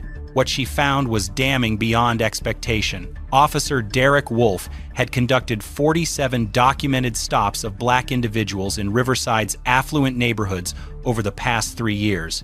47 separate incidents where he had approached, detained, and questioned black men and women based on nothing more than their presence in spaces he deemed inappropriate. Not a single stop had resulted in a legitimate arrest.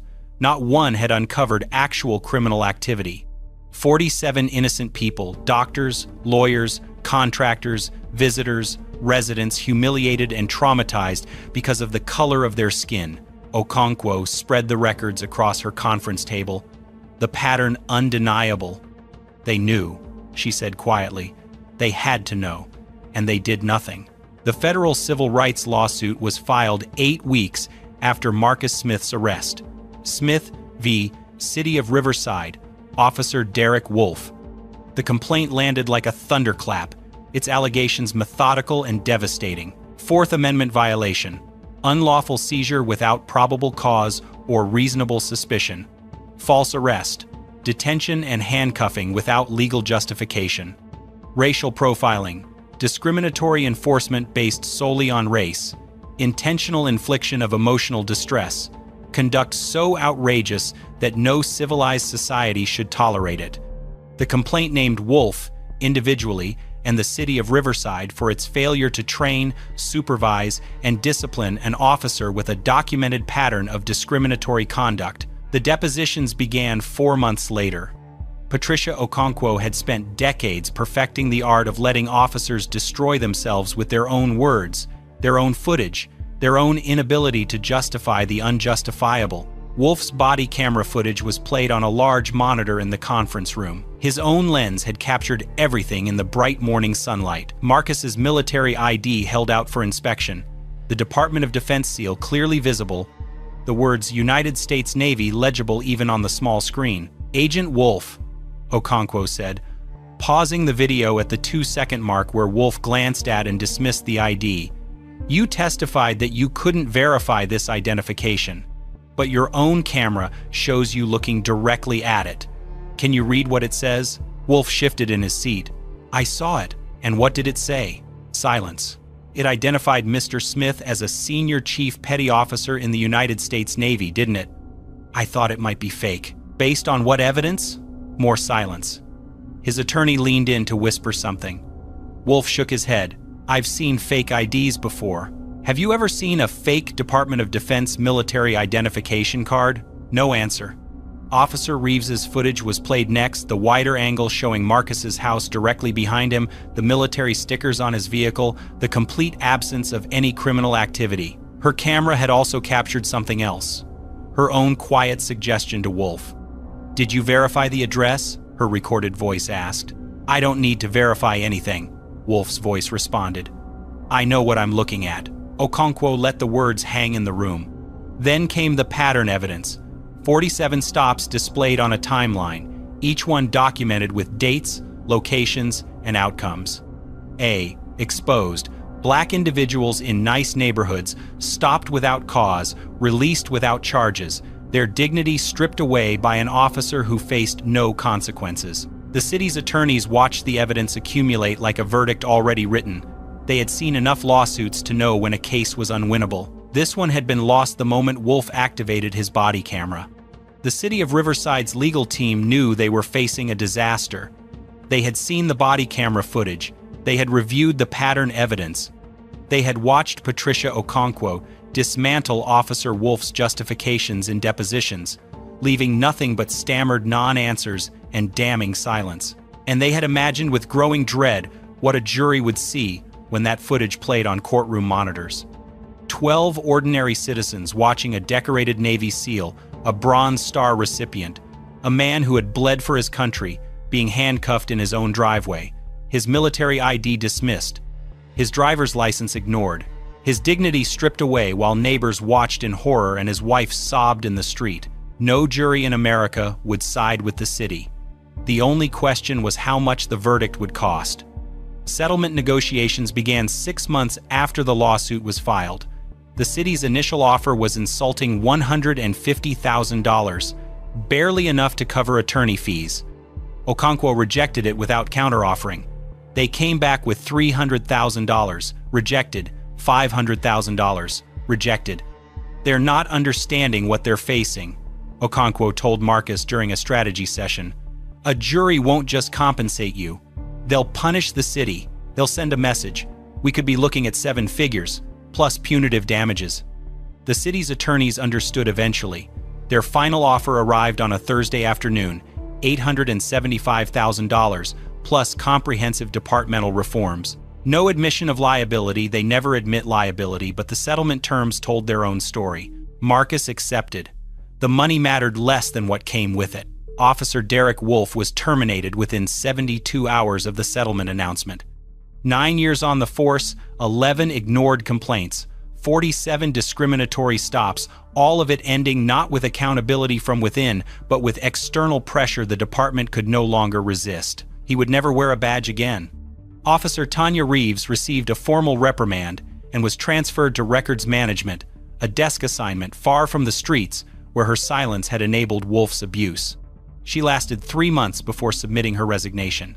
In her exit interview, captured in departmental records that would later become public, she admitted the truth she had avoided. That Saturday morning, "I knew it was wrong," she said.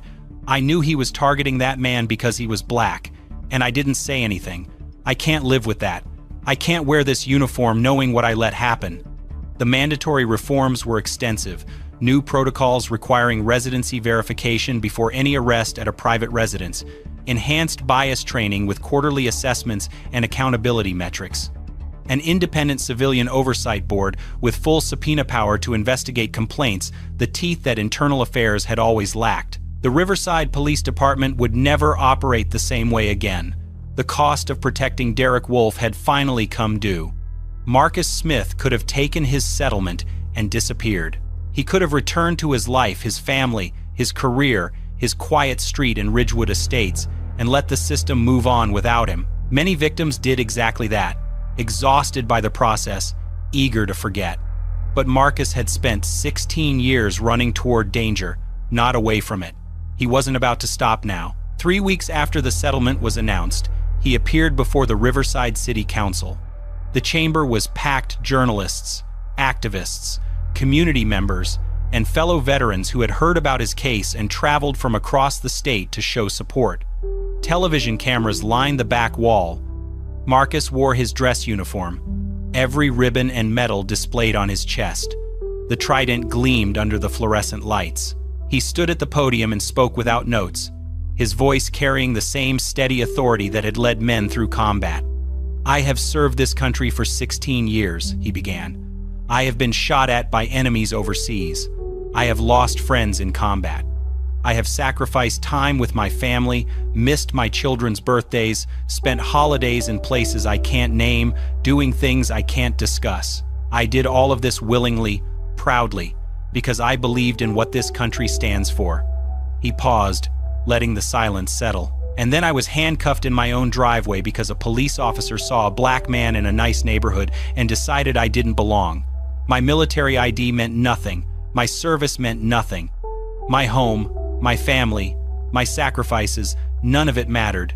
To Officer Wolfe, I was just another suspicious black male." The council members shifted uncomfortably in their seats. "This isn't just about me," Marcus continued. "It's about every black veteran who comes home from serving their country only to be treated like a criminal in their own community. It's about every black professional who gets stopped for driving a nice car or walking in the wrong neighborhood. It's about a system that protects officers like Derek Wolfe until outside pressure forces accountability." He announced the creation of the Warriors for Justice Foundation that same night. Funded by a significant portion of his settlement, the organization would provide free legal resources to veterans facing discrimination, connecting them with attorneys, documenting patterns of abuse, ensuring that those who served their country could fight back when their country failed them. Marcus returned to his duties at the Naval Special Warfare Training Command, but his role had expanded. He now led a new module on civil rights and community relations, teaching the next generation of SEALs not just how to operate in hostile territory abroad, but how to navigate a society that too often treated them as threats at home. "You will face enemies overseas," he told each new class, his voice firm. "But some of you will face different enemies here. Know your rights, document everything, and never let anyone convince you that your service doesn't matter." The body camera footage from that Saturday morning became required viewing at the Riverside Police Academy.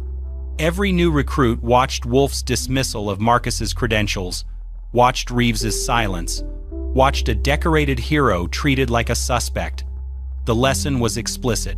Assumptions destroy careers, bias costs taxpayers, and body cameras capture everything. Marcus Smith had fought for his country across 3 continents. In the end, his most important battle was won in his own driveway, and its impact would be felt for generations. Senior Chief Petty Officer Marcus Smith gave 16 years of his life to the United States of America, 3 combat deployments to the most dangerous places on Earth, a Bronze Star for exceptional valor under fire, a Purple Heart for wounds, sustained defending the freedoms that every American holds dear. He led men into battle and brought them home alive. He missed birthdays, anniversaries, and holidays so that others could celebrate theirs in peace. He sacrificed in ways that most citizens will never understand and asked for nothing in return but the chance to live quietly with his family in the country he had served. His reward for that service? Handcuffed in his own driveway on a Saturday morning because Officer Derek Wolfe saw a black man in a nice neighborhood and decided he didn't belong. His military ID was dismissed as fake. His driver's license was ignored. His credentials, his combat decorations, His 16 years of sacrifice, all of it rendered meaningless by an officer who had already made up his mind the moment he turned onto Ridgewood Drive. But Officer Wolf made one critical mistake. He activated his body camera. Every dismissive word was recorded. Every aggressive gesture was captured. Every moment of Marcus Smith's calm compliance and Wolf's baseless escalation was preserved in high-definition video with crystal-clear audio. The very device meant to protect officers from false accusations became the evidence that exposed the truth. That truth cost the city of Riverside $875,000. It cost Derek Wolf his career, his badge, and his reputation. It forced a police department to implement reforms it had resisted for years. And it gave Marcus Smith a platform to fight for every veteran who has ever come home from war only to be treated like a criminal in their own community. The body camera footage didn't lie. It never does. This case was disturbing, but the one on the right ends in a way no one expects. Daycare, you're terrifying them. You were told to move. Hands up and turn around. I haven't done anything wrong. This isn't necessary. Do it now or you will be detained. The morning sun streamed through the finger-painted windows of Sunshine Kids Learning Center, casting rainbow shadows across the tiny chairs and alphabet rugs. Tuesday, 9:47 a.m., the kind of Texas spring morning that promised warmth without the brutal summer heat, where the air still carried the sweetness of blooming jasmine from the garden outside. In the butterfly room, 12 toddlers sat in a wobbly circle, singing about wheels on buses while their teacher clapped along. Down the hall, infants napped in cribs beneath mobiles of smiling clouds. The smell of graham crackers and apple juice drifted from the snack station. Sunshine Kids occupied a cheerful, single-story building in Cedar Mills, a diverse suburban neighborhood 20 minutes outside Dallas. The center had served the community for 15 years, its waiting list perpetually full, its reputation built on warmth and genuine care. Bright murals covered every wall, giraffes stretching toward painted clouds, dolphins leaping through cotton candy waves, a rainbow arching over children of every shade holding hands. Parents lingered at drop-off, chatting with staff they'd known for years. This was the kind of place where teachers remembered every child's favorite snack, every parent's work schedule, every family's story. Security cameras watched it all. 8 of them positioned throughout the facility, capturing every corner, every entrance, every moment of the day. The system recorded continuously in high definition, storing footage for 60 days before overwriting. Standard procedure for any licensed childcare facility: protection against liability, documentation for concerned parents, evidence in case of accidents or disputes. What those cameras captured over the next 43 minutes would become the cornerstone of a federal lawsuit that would make national headlines. Would show the moment 3 men in tactical vests pushed through the front door without signing in. Would document the terror that unfolded in the butterfly room. Would preserve, in unflinching detail, 12 toddlers screaming for a teacher being dragged away in handcuffs. But at 9:47 a.m., none of that had happened yet. At 9:47 a.m., Sunshine Kids Learning Center was just a daycare on a Tuesday morning, full of finger paint and graham crackers, and children who believed the adults in their lives would always keep them safe. Monique Lawson had Texas running through her veins 3 generations deep. Her grandmother, Beulah Mae Lawson, had picked cotton in East Texas until her fingers bled, had marched for voting rights in Houston, had lived to see her granddaughter earn a college degree, and wept at the graduation ceremony. Her mother, Evelyn, had taught 3rd grade at the same elementary school for 31 years, shaping hundreds of young minds with patience and chalk dust and an unwavering belief that every child could learn. Monique had grown up surrounded by that legacy. Houston-born, Houston-raised. She'd played in the same parks her mother had played in, attended the same church her grandmother had helped build. She'd graduated from Westbury High School with honors, then earned her early childhood education degree from Prairie View A&M University, the same historically black university her grandfather had dreamed of attending but never could. She was 34 years old. She'd worked at Sunshine Kids Learning Center for 8 years, starting as an assistant teacher making $11 an hour, working her way up through dedication and genuine love for the work. Now she was lead toddler room teacher, responsible for the butterfly room and its 12 tiny humans. She had certifications in infant CPR, child development, early intervention techniques. She had a file full of glowing performance reviews and a wall of thank you cards from parents. The children adored her. They called her Miss Mo, reached for her when they were scared, showed her their drawings before anyone else. Parents requested her by name, some staying on the waiting list for months, specifically to get their child into her room. She knew every kid's quirks who needed extra time with transitions, who had allergies, who was struggling at home and needed gentler handling. Monique Lawson was, by every measure, an ordinary American living an ordinary life. She paid taxes. She voted in every election. She had an apartment in Cedar Mills, a car payment, a savings account for the house she hoped to buy someday. Her birth certificate sat in a fireproof safe at her mother's house in Houston, alongside her Social Security card, her passport, and 3 generations of family documents proving what should never have needed proving. She was the heartbeat of Sunshine Kids, and in 11 minutes, federal agents would stop that heart cold. Monique's Tuesday began like every other workday for the past 8 years. She pulled into the Sunshine Kids parking lot at 7:15 a.m., coffee in hand, her bag stuffed with laminated flashcards she'd made the night before. The morning was still cool, dew clinging to the grass around the playground equipment. She unlocked the side entrance with her staff key, disabled the alarm, and headed straight for the butterfly room. Preparation was everything with toddlers. She wiped down the tiny tables with disinfectant, arranged the chairs in a circle for morning meeting, set out the bins of crayons and blocks. She prepped the snack station, animal crackers and apple slices, small cups ready for juice. She queued up the morning songs on the classroom tablet, tested the volume, made sure the backup batteries were charged. By 7:45, the first parents started arriving. Drop-offs were always a mix of tearful goodbyes and eager runners. Monique greeted each child by name, complimented new shoes and fresh haircuts, assured anxious parents that yes, everything would be fine. Yes, she'd make sure Maya got her blanket at nap time. By 9:30, all 12 of her toddlers had arrived. The butterfly room hummed with controlled chaos, the natural state of any space containing a dozen 2-year-olds. They'd made it through circle time, stumbling through the days of the week song, arguing over who got to hold the weather bear. They'd survived a minor crisis when 2 boys wanted the same fire truck. Now they were in free play, the noise level hovering somewhere between cheerful and deafening.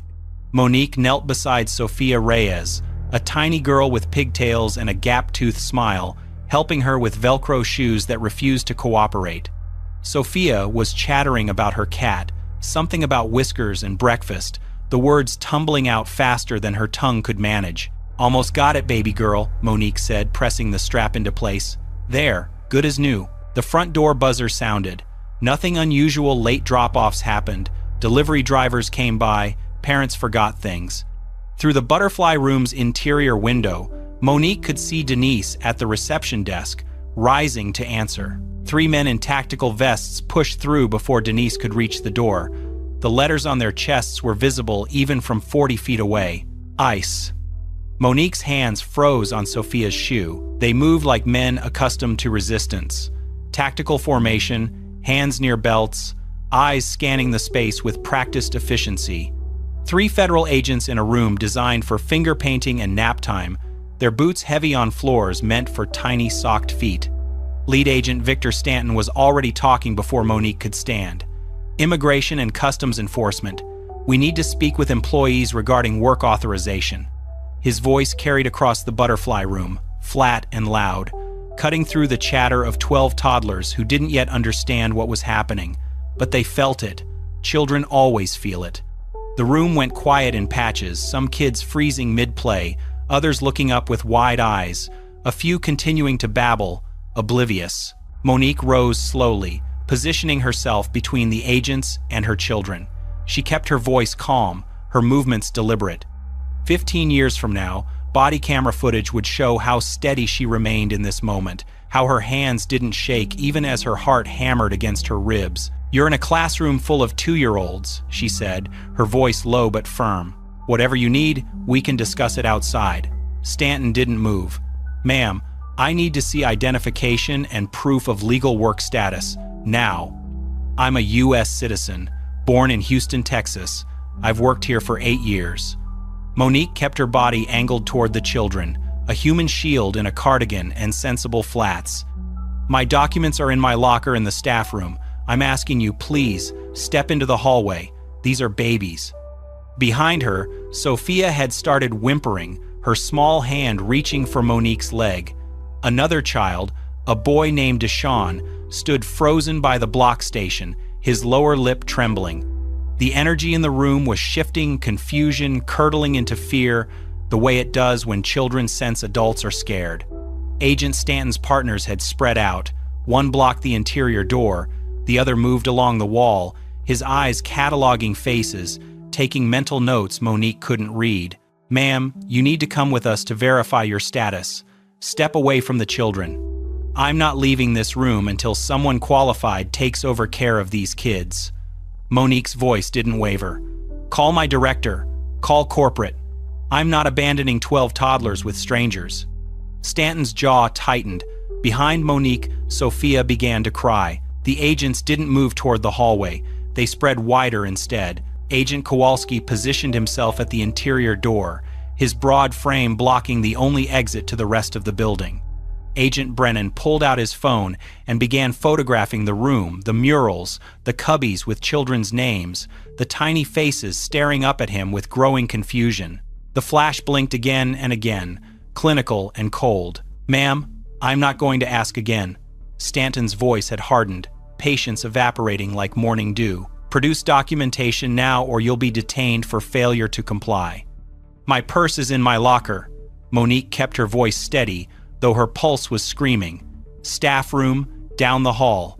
My driver's license, my employee ID, everything is there." "Let me get it, or let me call Lorraine Okafor, our director. She has all my employment records, I-9 forms, background checks, everything went through proper channels when I was hired. We'll verify through our own channels. Step away from the children." "I'm not leaving them alone with..." "They won't be alone. Your coworkers can handle it." Stanton gestured vaguely toward the door, toward staff members who weren't there, toward a handoff that hadn't been arranged. "Move, now." Sophia's crying had grown louder, her small body pressed against Monique's leg, arms wrapped tight around her knee. The sound triggered a chain reaction. Toddlers are tuned to each other's distress like instruments in an orchestra of fear. One by one, the whimpering spread. A boy named Marcus started hiccuping, tears streaming down his round cheeks. A girl clutching a stuffed rabbit began wailing for her mama. Deshaun hadn't moved from the block station. He stood frozen, tears sliding silently down his face, watching the men in black vests with the kind of stillness that breaks hearts. Brennan's camera kept flashing. Kowalski stood like a statue at the door. The security camera in the corner recorded everything, the growing terror in 12 small faces, the agent photographing babies like evidence, the woman in the cardigan trying to hold the world together with nothing but her body and her voice. "Please." Monique heard the crack in her own voice, hated it. "Please. They're 2 years old. Whatever you think I've done, they haven't done anything. Step outside. 60 seconds. That's all I'm asking." Stanton reached for her arm. His grip was iron. Stanton's hand closed around Monique's wrist and yanked, pulling her away from the children with a force that nearly took her off her feet. She stumbled, caught herself, and then the cold metal was circling her wrists, the ratcheting click of handcuffs echoing through a room full of alphabet posters and crayon drawings. The butterfly room exploded. 12 voices erupted at once, screaming, sobbing, shrieking in a chorus of pure terror. "Miss Mo! Miss Mo!" The words tore from tiny throats, raw and desperate. Sophia collapsed onto the floor, her whole body shaking with sobs so violent she couldn't breathe. Marcus ran in circles, wailing. A little girl named Destiny started hyperventilating, her face going red, then purple.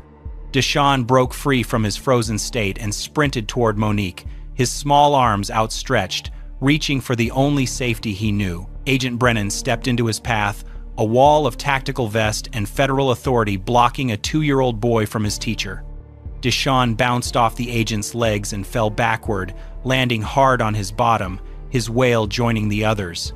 "Stop! Stop this right now!" Lorraine Okafor burst through the door. Kowalski had been blocking, shoving past him with the force of a woman who'd spent 30 years protecting children. Her reading glasses hung crooked on her face, her cardigan buttoned wrong, clearly interrupted mid-task. "What are you doing? This is a licensed childcare facility. You can't—" "Ma'am, stand back or you'll be charged with obstruction." Kowalski's voice was bored, rehearsed. "Federal investigation." "Federal investigation of what? She's been with me for 8 years. I have all her documents." They weren't listening.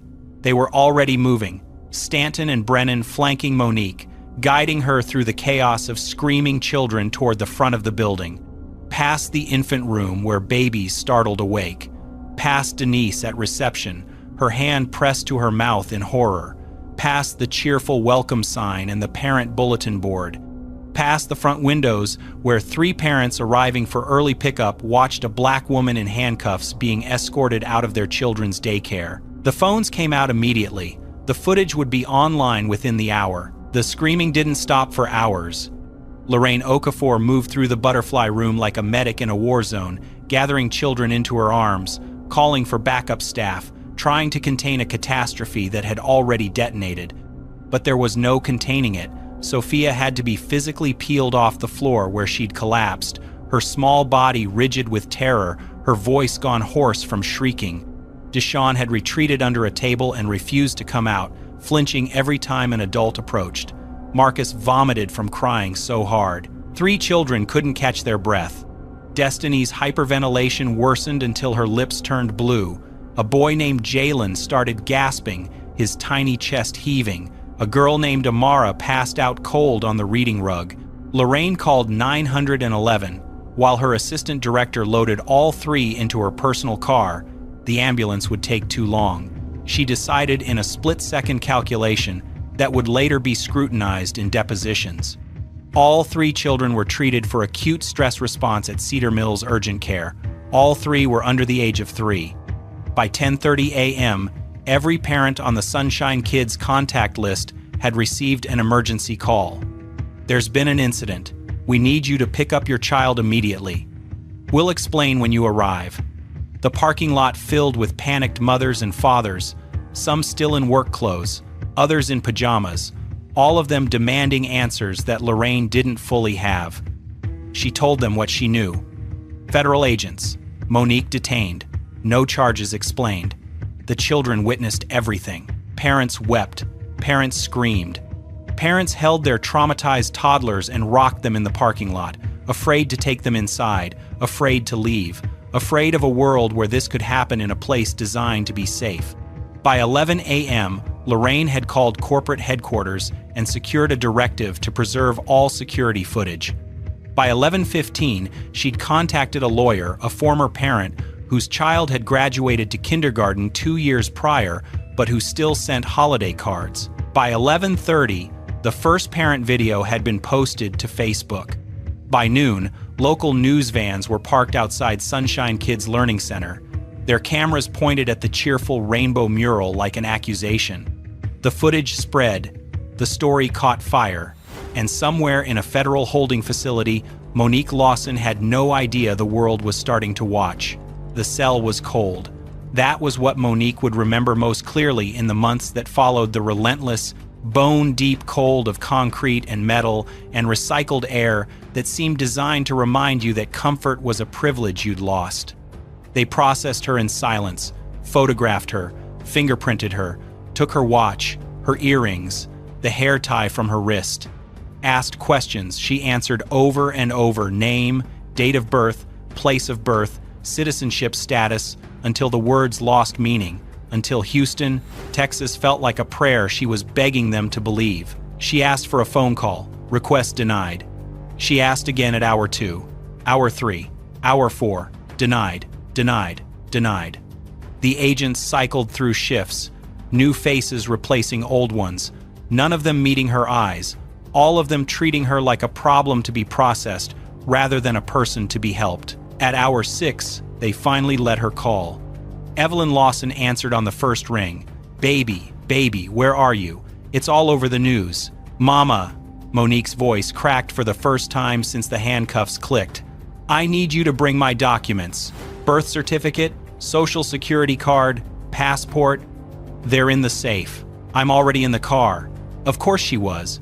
Evelyn Lawson hadn't raised a fool, and she hadn't raised a victim. I'm coming, baby. I'm coming. The drive from Houston took 4 hours.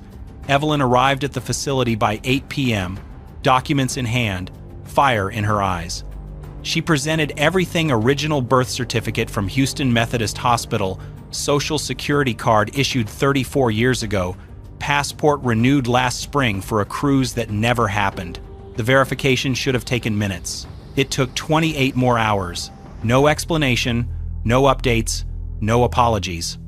Monique sat in that cold cell while bureaucracy ground its slow gears, while paperwork sat on desks unexamined, while her mother waited in a plastic chair in a fluorescent lobby and refused to leave.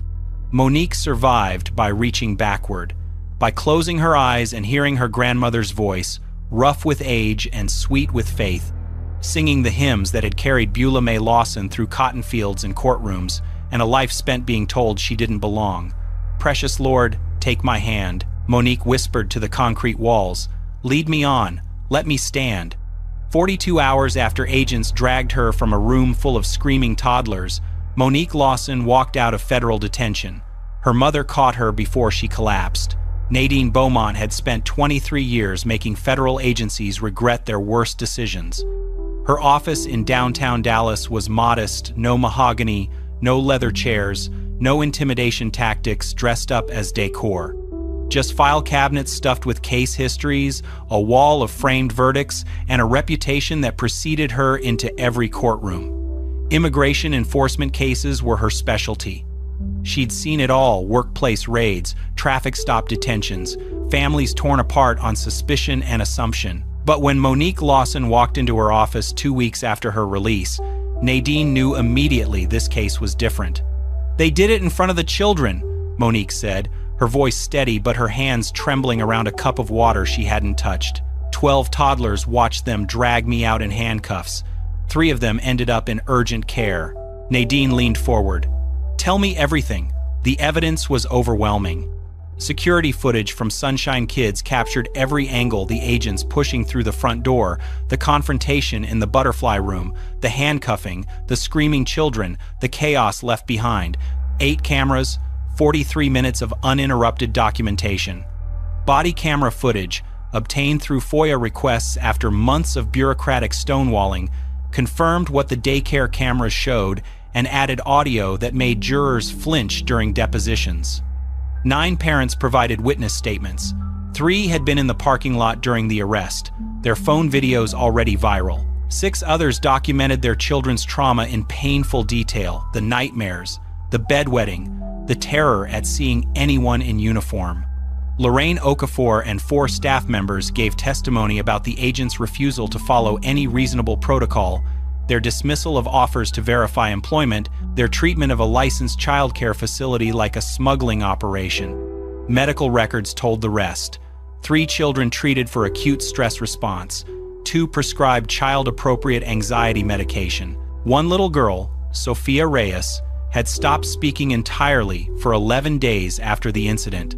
The lawsuit filed in federal court alleged unlawful seizure, Fourth Amendment violations, racial profiling, intentional infliction of emotional distress, and negligent infliction of emotional distress on minor children. 27 pages of constitutional violations committed against a woman whose only crime was being black in a daycare center in Texas. They made assumptions, Nadine told reporters outside the courthouse, and those assumptions traumatized a woman, devastated a community, and terrorized 12 innocent children. We intend to hold them accountable. Discovery broke the case wide open. Federal attorneys fought every request, filed motion after motion to seal documents, claimed national security concerns that collapsed under judicial scrutiny. Judge Patricia Thornton, a no-nonsense appointee with zero patience for obstruction, denied each attempt with increasingly pointed language. "The government does not get to hide misconduct behind classification stamps," she wrote in one ruling. "Transparency is not optional." What emerged from the unsealed documents was damning. Internal ICE communications showed that Stanton, Kowalski, and Brennan had been conducting a neighborhood sweep that morning, not based on specific intelligence, not responding to credible tips, but targeting Cedar Mills because demographic data suggested high probability of undocumented workers. No individual names, no specific locations, just assumptions drawn from census information about a diverse suburban community. Agent Stanton's text messages were worse. 3 days before the Sunshine Kids raid, he'd messaged a colleague, "Heading to Cedar Mills tomorrow. Easy targets. Should hit quota before lunch." Another text, sent the night before, "Daycares and restaurants. Low resistance. Quick processing." The casual cruelty of it sat in the courtroom like a stench no one could ignore. Depositions revealed contradictions, stacked on contradictions. Stanton claimed he'd received a tip about undocumented workers at Sunshine Kids. When pressed for documentation, none existed. Kowalski said they'd followed standard protocol. When confronted with the actual protocols, which required supervisor approval before entering childcare facilities, he went silent. Brennan couldn't explain why he'd photographed the children, couldn't justify blocking a 2-year-old boy from reaching his teacher, couldn't meet anyone's eyes when the security footage played on the courtroom screen. Expert witnesses drove the final nails. Child psychologists testified about the long-term damage of witnessing caregiver detention, disrupted attachment, chronic anxiety, developmental regression. Dr. Eleanor Vance, a specialist in early childhood trauma, presented research showing that experiences like what the Butterfly Room children endured could alter brain development, could echo through decades of life. These children learned that the adults who protect them can be taken away without warning. Dr. Vance said, her voice quiet but devastating. "That is not a lesson any 2-year-old should learn." The defense had nothing left. The evidence had already spoken. The trial lasted 3 weeks. It felt like 3 years. Federal Courtroom 4B in Dallas became a theater of accountability. Every seat filled, overflow crowds watching via closed-circuit feed in adjacent rooms. Media from across the country had descended. This wasn't just a local story anymore. This was a referendum on enforcement, on assumptions, on what happens when power meets prejudice in a room full of toddlers. Monique took the stand on day 4. She wore a simple navy dress, her hair pulled back, her grandmother's cross around her neck. Nadine guided her through the story gently, methodically, her Houston childhood, her family's legacy, her education, her career. The jury heard about Beulah May picking cotton with bleeding fingers, about Evelyn teaching 3rd grade for 31 years, about 3 generations of Texas women who'd built lives through work and faith and stubborn refusal to be erased. "Why do you work with toddlers?" Nadine asked. Monique's voice caught. "Because they're just starting to learn who they are. They're learning whether the world is safe, whether people can be trusted. I wanted to be someone who taught them yes. The world is safe. People can be trusted." She paused, wiping her eyes. Those agents taught them the opposite. In 43 minutes, they undid everything I'd spent years building. Parents testified next. One after another, they described children who'd been bright and curious before that Tuesday morning and were now shadows of themselves. Nightmares that persisted months later. Fear of strangers so intense that doctors' visits required sedation. Regression, children who'd been potty trained suddenly wetting themselves again. Children who'd been speaking in sentences retreating to single words. Sophia Reyes's mother sobbed on the stand. She didn't talk for 11 days. My baby girl, who never stopped chattering, went silent. And when she finally spoke again, the first thing she said was, "Where's Miss Mo? Did the bad men take her away forever?" Child psychologists presented clinical evidence. Lorraine Okafor testified about the devastation to Sunshine Kids, 4 staff members who quit immediately, too traumatized to return, 12 families who withdrew their children, a waiting list that evaporated overnight. A business built on trust, shattered by 3 men who couldn't be bothered to verify a birth certificate. On day 12, The security footage played. The courtroom fell silent as the jury watched. 8 camera angles synchronized, showing every moment. The agents pushing through, the confrontation, the handcuffs clicking shut, and then the screaming.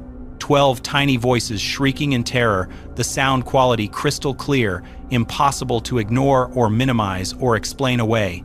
Sophia collapsing, Deshawn being blocked by Agent Brennan. Children running in circles, crying for Miss Mo, their world ending in real time. Several jurors wiped their eyes. One asked for a recess. Agent Stanton, sitting at the defense table, stared at his hands and didn't look up for the rest of the day. 7 hours. That's how long the jury deliberated before requesting to return to the courtroom. Monique sat between her mother and Nadine, her hands folded in her lap, her heart pounding so hard she could feel it in her throat. Evelyn gripped her daughter's arm, her lips moving in silent prayer. Behind them, the gallery was packed. Parents from Sunshine Kids, advocates, reporters, strangers who'd followed the case and needed to see how it ended. Judge Thornton called the court to order. The foreperson, a middle-aged black woman in a burgundy blazer, stood with the verdict form trembling slightly in her hands. On the claim of unlawful seizure in violation of the Fourth Amendment, how does the jury find? We find the defendants liable. On the claim of racial discrimination in enforcement, we find the defendants liable. On the claim of intentional infliction of emotional distress, liable. On the claim of negligent infliction of emotional distress upon minor children, liable. Unanimous. Every count. The word liable echoed through the courtroom like a bell tolling justice. Judge Thornton turned to the damages phase. The foreperson continued reading, her voice growing stronger with each figure. Compensatory damages for Monique Lawson's unlawful detention, psychological trauma, lost wages, and ongoing treatment, $2,400,000. Evelyn's grip tightened on Monique's arm. Additional compensatory damages to be allocated to a therapeutic fund for the affected children of Sunshine Kids Learning Center, $1,200,000. Somewhere in the gallery, a parent let out a choked sob. Punitive damages against the defendants, intended to punish the egregious conduct and deter future violations of civil rights, $4,800,000. The foreperson looked up from the paper, her eyes finding Monique's across the courtroom. Total award, $8,400,000. The courtroom erupted. Applause, cheers, weeping a release of tension that had been building for months. Advocates embraced. Parents clutched each other. Reporters scrambled for their phones. Monique didn't move. She sat perfectly still as her mother collapsed against her shoulder, weeping with a grief and relief too tangled to separate. Nadine squeezed her hand once, firm and brief, professional to the end. At the defense table, Agent Victor Stanton stared at the floor. His face was gray, emptied of the arrogance that had carried him into a daycare full of toddlers 8 months ago. Kowalski sat rigid, jaw clenched. Brennan had his head in his hands. Monique finally allowed herself to breathe. It wasn't about the money. It had never been about the money. It was about the record, permanent, public, undeniable that what they'd done was wrong. That 12 children's screams had been heard. That her grandmother's granddaughter had stood in a federal courtroom and refused to be erased. $8,400,000. The cost of assuming a black woman in a cardigan didn't belong in her own country. The consequences came swift and absolute. Agents Victor Stanton, Kowalski, and Brennan were terminated within 6 weeks of the verdict. Internal review boards that had dragged their feet for months suddenly found urgency, their reports echoing what the jury had already declared: gross misconduct, violation of protocols, conduct unbecoming of federal officers. Stanton appealed his termination. The appeal was denied. His text messages about easy targets and hitting quota had been read into the public record. No agency wanted that stain on their roster. Policy changes followed. The Department of Homeland Security issued new protocols requiring supervisor approval before any enforcement action at child care facilities, schools, hospitals, or medical centers. Written documentation of probable cause became mandatory before detention. Verification of citizenship claims was required within 12 hours, not 42. The reforms weren't perfect. Advocates pointed out loopholes, enforcement gaps, the distance between written policy and lived practice, but they were something. They were acknowledgement that what happened in the butterfly room should never happen again. Monique didn't touch the settlement money for 3 months. It sat in an account while she focused on healing therapy twice a week, long walks with her mother, quiet evenings relearning how to feel safe in her own skin. The nightmares faded slowly. The flinch at unexpected sounds took longer. When she was ready, she knew exactly what to do. The Beulah May Lawson Scholarship Fund launched on what would have been her grandmother's 93rd birthday. Full tuition for early childhood education students from underrepresented communities, Black and brown women who wanted to do what Monique had done, who wanted to shape young minds and build safe spaces, who deserved support instead of suspicion. The first class of recipients included 12 scholars, one for each child who'd been in the butterfly room that Tuesday morning. 8 months after her detention, Monique returned to Sunshine Kids. She'd considered other paths. Other centers had offered positions, higher pay, fresh starts, places where no one would look at her and remember. But Sunshine Kids was home. The butterfly room was hers. Running away felt like letting them win. Her first morning back, she arrived at 7:15, just like always.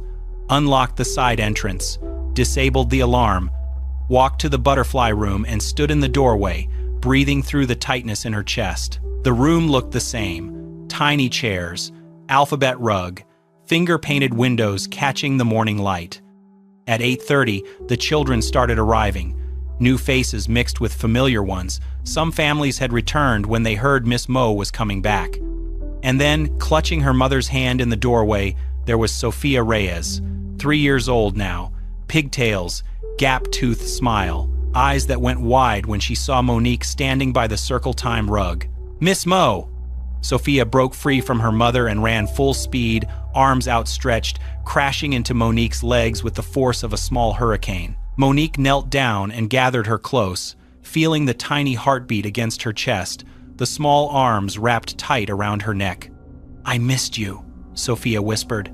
"I missed you too, baby girl." Monique's voice broke. "I missed you too." She became an advocate after that. Conference speeches about protecting vulnerable spaces, testimony before state legislatures considering childcare worker protections, interviews where she told her story again and again, not for sympathy, but for change. She spoke about the children who still flinched at loud noises, about the parents who still checked twice before leaving their kids anywhere, about the workers who deserve to do their jobs without fear of federal agents treating them like criminals. The trauma didn't disappear, but it transformed into something useful, something that mattered. 3 years later, Monique Lawson still walks through the doors of Sunshine Kids Learning Center every morning. Her title is different now, assistant director, responsible for staff training, parent relations, curriculum development. She still stops by the butterfly room every day, still knows every child's name, still keeps graham crackers in her desk for toddlers who need a little extra comfort. Some things don't change, some things shouldn't. The center installed a bronze plaque in the lobby last spring. It hangs beside the welcome sign, above the cubbies where parents store diaper bags and extra clothes. The words are simple: every child deserves to feel safe. Every worker deserves dignity. Now, watching footage like this, it can really stick with you, right? Some of these clips stay in your head, especially late at night when you're trying to fall asleep. And speaking of sleep, if you're someone who lies awake at 2 or 3 a.m., mind racing, unable to shut off, I know how frustrating that is.